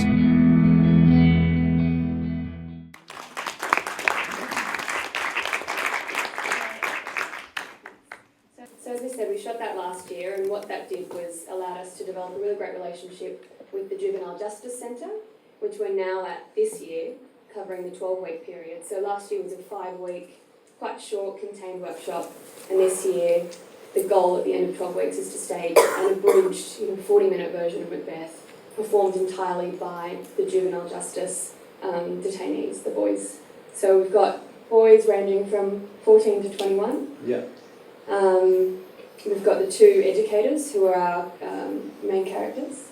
Yeah, and then I mean, it's pretty obvious where our challenges lie, in that how the hell do you connect with these boys when you can't see their whole face and you can't talk about where they're from, what they've done, how old they are, their real names. We've got challenges. But we're trying to explore it in lots of different ways. So every time we sit down with the boys, I guess we're definitely a hybrid OzDox, but every time we sit down with the boys and interview them, we often get them for an hour at a time, which is a luxury. We've got 2 cameras on, shooting sort of tight crops and then a slightly wider thing. We follow them around in their class or work at the laundry or playing cards. Yeah. We try and spend as much time as we're afforded, and we have great access compared to, you know, other people trying to access the Juvenile Justice Centre, but that's still somewhat limited, I guess. Would you be able to pixelate out the faces? Yeah, is that technically possible? Technically, yes, but I think intentionally we've wanted to go for more of not using a pixelation approach or blacking out the face. So we're using the crops. We are doing some post, so a lot of that was rotoscoped and blurring people in the background if they were identifiable. And then for the final performance, they'll have worked with a city-based artist to create masks so that during performance we can cover it like you would cover a normal performance, and they'll also adopt those masks throughout the final rehearsal period as well, which will give us just a bit more freedom in shooting. Yeah, you know, I must say the feeling I got watching that was that notion of progressive revelation. And I got very interested when, in the car, about 2/3 of the way through it, when the guy is talking to the actor-director guy and he's describing the kids, right? And I'm thinking, that's how I want to start it. You know? So I have a feeling this is a process film. And since the boys are in a sense part, you can't see their faces, so they're going to be in a way mysterious. I reckon the actors and what's driving them, or the director, is at least as important.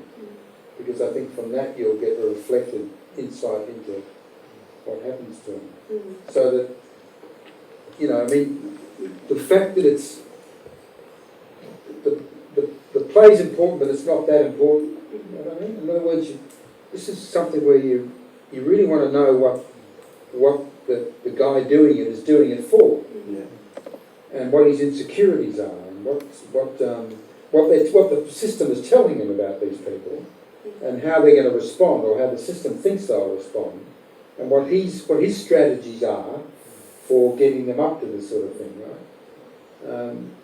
So to me, it's a process film again. You know, and you probably don't start with the performances as the usual dramatic teaser at the head of so many films, right? Of, you know, Macbeth and all the rest of it. It's shots of the prison in the most forbidding way possible, and then the car, and then the voiceover. Yeah, look, it's, you know, they're going to be.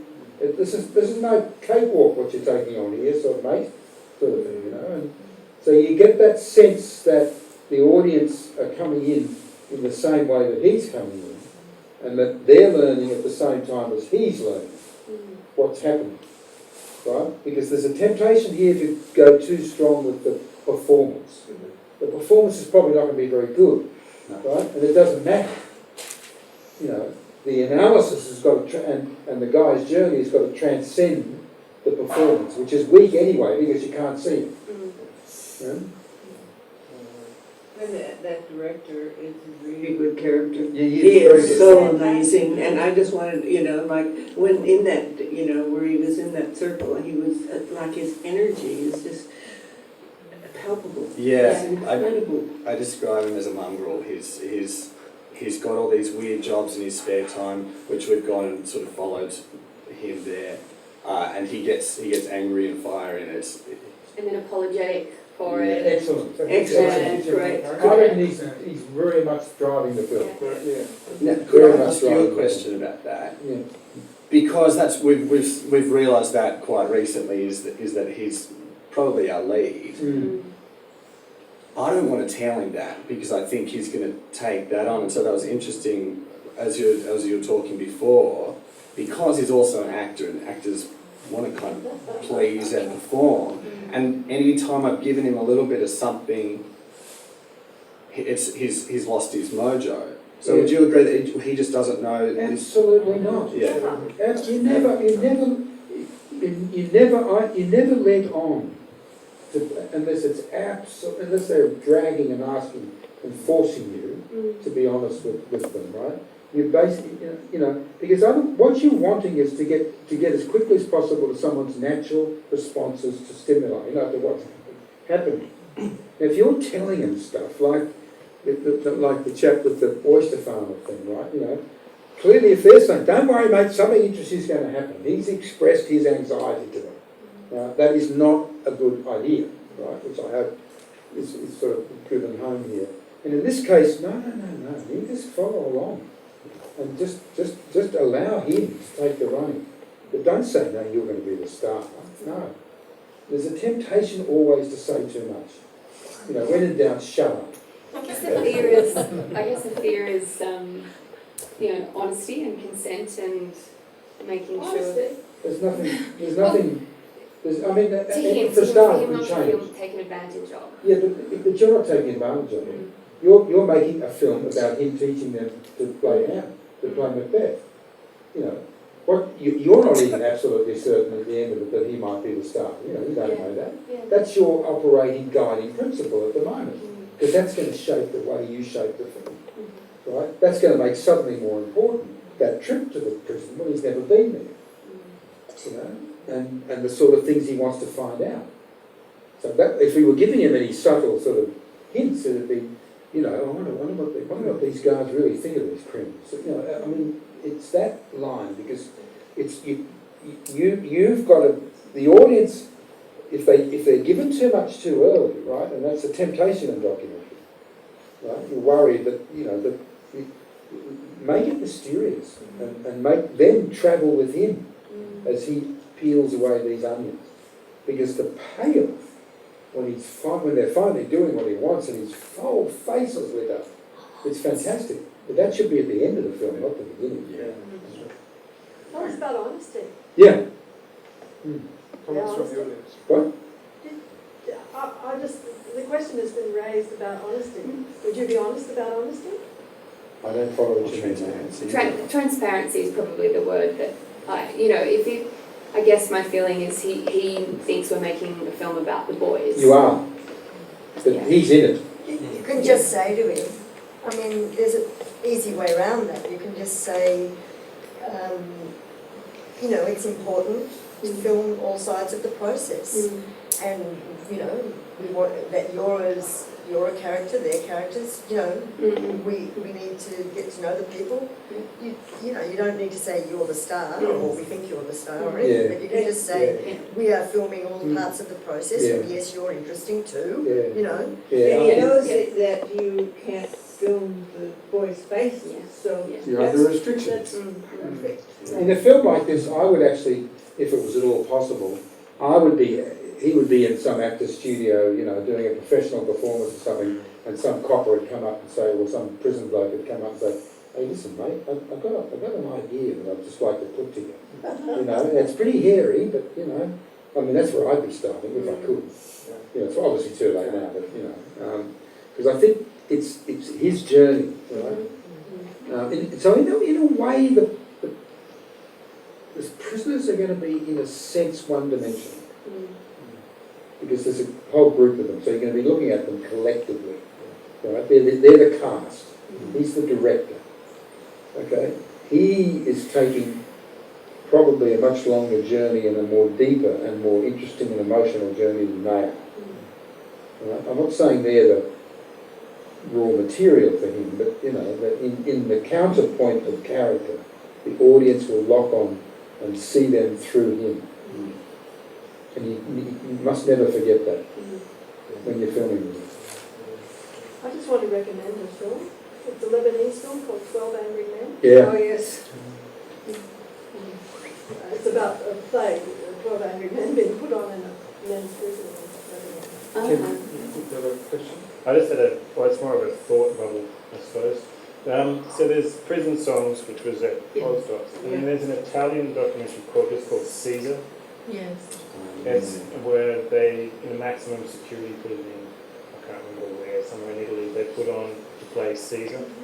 And strung throughout all of that, they have similar characters. Obviously they can identify their characters, but at times they have them leading out lines from the play throughout and it's not like they're not telling the whole play Caesar throughout it, but it kind of, they find identifications of the characters through lines in the play.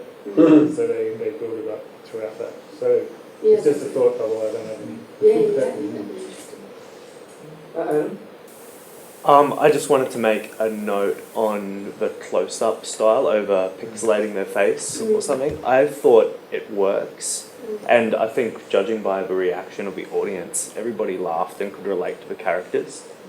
And going through to film it, I think that as a style will work. And there was a scene in the car where you even saw through the rear vision mirror, and it just felt like it was giving the film a definitive style, which was really nice. I would agree with that. I did really lock onto the performers. I thought the copy worked wonderfully, and just hearing their voices, I don't think it matters.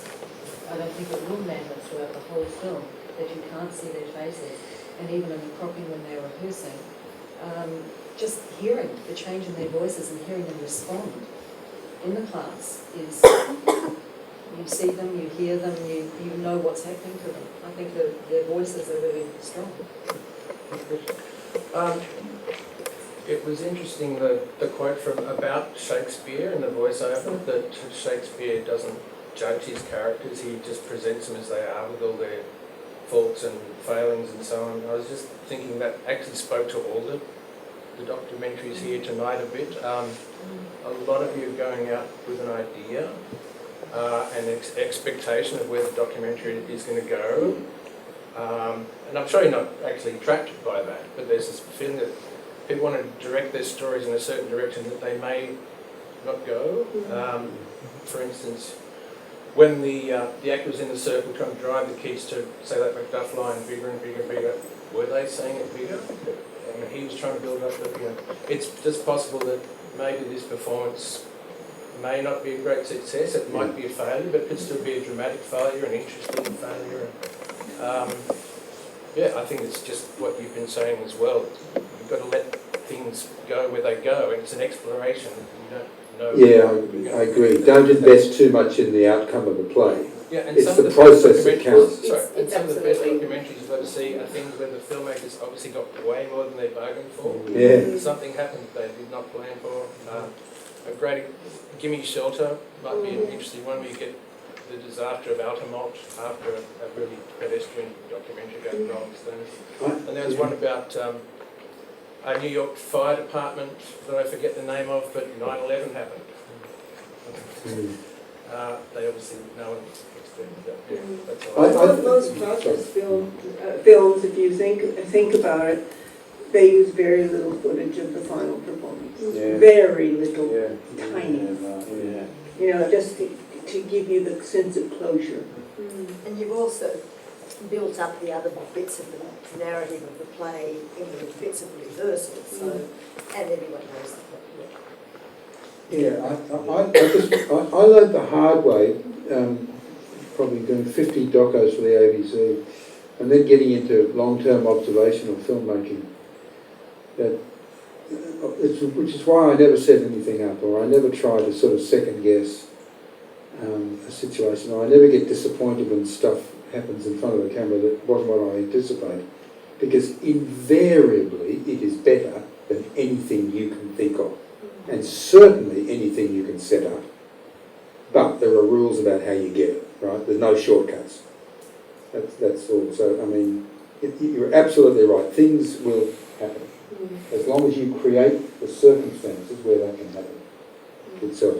I also think it could be interesting if you were to choose some select characters of the inmates and follow their journeys and get a little bit into their psychology and talk to them about their stories and where they came from and what led them to be where they're at. And I think we're slowly sort of starting to work out who our maybe 3 character boys are going to be, and because they're the most eloquent of them, they're the best at sort of. I thought the original boy with the football was quite interesting. When he came on, he's been released, the which way is that great. he played the ball and Yeah. That could be interesting. Yeah. Banquo knocking off one of the witches. When you say there are rules, what do you mean? Sorry? You said there are rules about how you get them. In observational filmmaking? Yeah. Oh, wow. Yeah, don't repeat action. You know, whenever you're watching a film, if the camera's in the room and people come into the room, you know it's a setup, right? Right? You see them. Is the camera follow the person into the room? That's a very simplistic example of it. But yeah, what I've learned over 4 or 5 feature observational films is don't set up, don't ask, don't ever get anyone to repeat action. For example, if you miss something, you've missed it, and that's that. You've got to be in a position where you don't miss it. And don't lead people. Don't look for goodies and baddies, or don't because it's always too complex, you know, and that everything becomes so much clearer at the end when you're looking at the material, right? And where people actions and motivations that look logical to you when you're filming that raw material, at the end of it, you know, a year later, when you're looking at the material, suddenly that's not important, you know, or what you thought, or your interpretation of it is not accurate, you know, because there's a deeper psychological lesson you're learning from the compression of action and character into the rushes. Yeah, can you talk about where you stand? It's just like the practical things about making a film. People, and they were in the wrong position. Yeah. It just about killed them. In fact, well, it did. I picked one of them up and moved them. Yeah. But can you talk about that? Well, it varies, of course.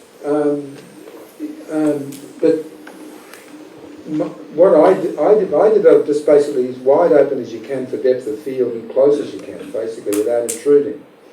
That's my feeling about it. And just be in there. But then in Lion's Holiday, that first doc I ever did, you know, there was this confrontational lunch, and we set the camera up 20 yards away from the table, and hung a microphone. This is a 90, you know, I won't tell you. Great film. Yeah, well, thank you. But it, you know, and this confrontation happened because we were way out of the way. But normally, you know, you're right in there. Because what you need to, the whole relationship that you've got with all these people, that's the really complex thing that you're working towards all the time. And Tom, you can see that in Molly and Mobarak. You know, when you're in someone's house, and that wonderful scene where that incredibly emotional situation's happening. Now, you know, what the only acknowledgement to Tom in that whole scene is when they go out and the mother walks past and goes, like that. It's just a little subtle breathing sigh of relief. That's directed to Tom, right? Because he's there, but they've forgotten him. But they know he's there. But it's their relationship with him that counts. He's not a cameraman with 100 million people watching. He's Tom, you know, who's been living with them, and is a good bloke because they've subjected him to close analysis and decided that they can trust him, you know, and he hasn't told them what he's going to do, and, you know, and made a fool of himself, and so he's become part of that reality. Okay, so when you're part of that reality, you adopt whatever positional relationship that you would normally adopt in a situation like that. Yeah, that's it. Yeah. Is there something to be said about shots and when to turn on the camera and when to turn the camera off, and remembering the classics of film grammar that we learned many years ago about having something to cut with? Absolutely. If you are simply staying in close all the time, you're going to be jump cutting, or you're not going to have that material. That is a very tricky thing if there's just one camera, you know. I absolutely It's possible to do, but you have to listen, because conversation normally repeats itself between two people. And it's that repetition that it's a cue to go wide and get that more establishing shot, or turn around and just get a cutaway. That's right. Yeah. But we hadn't quite got into that to get the, territory of where you turn that camera on and where you turn it off. But I think it's what Bob's saying too, you've got to stay in close. Oh yeah. And for Christ's sake, don't use a camera where the focus is critical. You know, always use wide lens. A camera that enables you to, if possible, just stay on autofocus or control focus manually without it being critical, because it spoils the scene, it's distracting, it's, you know, all these rules are made to be broken. Remember, and I remember, you know, because I trained at the ABC. I did 50 docos at the ABC, working with cinema cameras. Dean Semler, Tony Wilson, you name it. You know, boy, it was phenomenal. One thing I say about Tony never cut the stuff, right? He shot it. So what did that mean? Well, when you looked at his rushes, it was interesting you talked about this analysis. You never saw it. I remember scenes where, you know, he shot for a full magazine of 400 feet of film. And if you just basically topped and tailed it, you could have put the whole thing to air. But we can't do that. We've got to use 3 minutes or 2.5 minutes of that material. And so often Tony wasn't thinking about that. He was thinking about this magic unfolding lineal scene. And I used to try to shoot the same way, incredibly less well than he did, but and then I had to, when I decided I had to start editing my own films and what I used to do is, with Robin, was to basically cut to about if it was a 90-minute film, cut to about 110 minutes and then bring an editor in. Why? Because you bring an editor in from day one, he's doing stuff you should be doing, which is structure, right? Which is analysis and structure and selection. And when you really want the editor is when you get right at the end. I know you disagree, but that's what I'm saying. I'm saying what I'm saying. And when you bring the editor in at the end, and then he does the wonderful magic stuff and gets it down and gets it running and so on. And if you like it, you get a she editor. Well, or a she editor, yes, exactly. A she, yeah. But the thing is, you and Robin are working together, you see. Yes, that's true. Because I was working on my own. Absolutely. So that's why I need courses, yeah. And editor. We just couldn't afford to have an editor for a year, which is how long it used to take us to cut the film. My larger point was, when I began to edit, my shooting style slowed down, and I was always, because I used to see the trouble I'd get into, I was always looking for cutting points. Like people walking out of frame, walking past frame, and cutaways, you know, just moving the camera, and always thinking. I mean, the classic example was that scene we saw of Anne Boyd monstering the student. Now that was an hour of continual shooting, and it was extremely difficult to cut. It probably took 3 weeks to cut that scene, and we reduced it down to 5 minutes.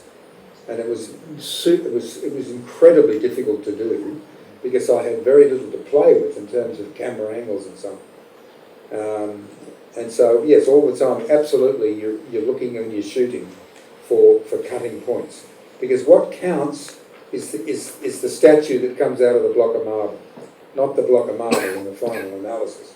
But it's also to know when to stay on that. Tony stayed on her all the way and zoomed in close. He almost intuited something was going to happen on the girl. Which girl? Piano. I shot that. You shot that. Of course he shot. But I think Tony got hurt. I mean, he didn't. I mean, the footage that I saw, that, you know, like, it was amazing to see it all cut. It was beautiful. Yeah. You know, so in the early days, he might have done those wrong. Oh, it's not a criticism. It's No, the best I cameraman know. I've ever worked with. Yeah, I it's know. genius. But, yeah. Yeah. Well, one exercise that I used to There's do. somebody desperate to. Yeah, sorry, this is probably their last conversation, but I just wanted to ask if someone else happened this situation in which, when you are filming, it could be an interview or just a situation, it's also about, you know, the influence of the camera being there, and then when you stop filming or they think that you stop filming, the best things happen. And it's, oh my God, and because you want to do the right thing, you stop the camera. But then I learned, no, I'm not going to stop the camera. I'm not going to. And thanks to that, being a bit more, you know, not so respectful, I got so many better, you know, situations or even, you know, answers to questions, because they felt, the camera is not there anymore. We can be ourselves now more freely. Waiting, knowing when to shut off and just, and if there's a pregnant pause, it sometimes gives you an amazing. But also, if you film all too much because people are aware that you're filming in most cases, then they get pissed off, and then you break that wonderful relationship you've got together, really. I know, I never had the red light of the camera on when I'm filming. I just remove that, so they never know if I'm filming or not. You know that How do you do red little light. Oh, I see. So you're it's still pointing the camera though. I just say that it's not going to be on it ever, so they really don't know sometimes if I'm filming or But not. you're still pointing the camera, so as far as I know. Yes, still pointing the camera, but. Yeah, I don't think it's. I just want to recommend an exercise. Just before you do that, one more question. Would you not have a camera locked off, the second camera, just as a fallback thing? No, Always because you're one always camera. moving. You have to have a camera in shot for start. And it's a relationship. Yeah. But just to cut back to where if you ever get in trouble in between a Zoom. Or It hardly ever works. Does it? If people try that, but more often than not, unless it's a really, really wide shot, where you're taking the entire thing, usually it doesn't. What happens? There's no relationship to this. Oh, but you still have the one camera on them, but you've got this one on the side, so that when you're coming to edit it, so you've pulled back when you've actually moved, you can still put back to that to a wide while you do it. Yeah. Stick with one camera. Is that what you're saying? I think so. I mean, often you're really close, so you can't have a wide shot. Except, I think I was recently producing an Observational second camera on a shoot where the whole central core of the film is about finding out the mystery of this person who's someone's granddad, and it was about it's these two people going on a journey, interviewing people and finding out how they can solve this mystery, finding out a bit more information, a few more clues. So we had two cameras. We had a camera on them, because they're mother and son, and a camera on the subject, the person that they were talking to. That's what I'm talking about. So the responses we were getting, it was interaction, total interaction, which we couldn't have really done with one camera, it would have been messy. And two cameras made it just so much easier for the editor, and That's really what I was talking we about. got genuine reactions. But it's on different people, it's on, Because this one's done with two cameras. going Isn't it? across. Yeah. Sorry, but I can imagine it working in certain circumstances. I was thinking just in a boxing ring, So frame it. That's not a huge space, right? Say 10 feet by 10 feet, or 3 metres by 3 metres, and it's just a wide shot. If you wanted to cover a boxing match, which is so often, a wide shot there is incredibly useful. That might work there, but normally I tried it a few times and then gave it away.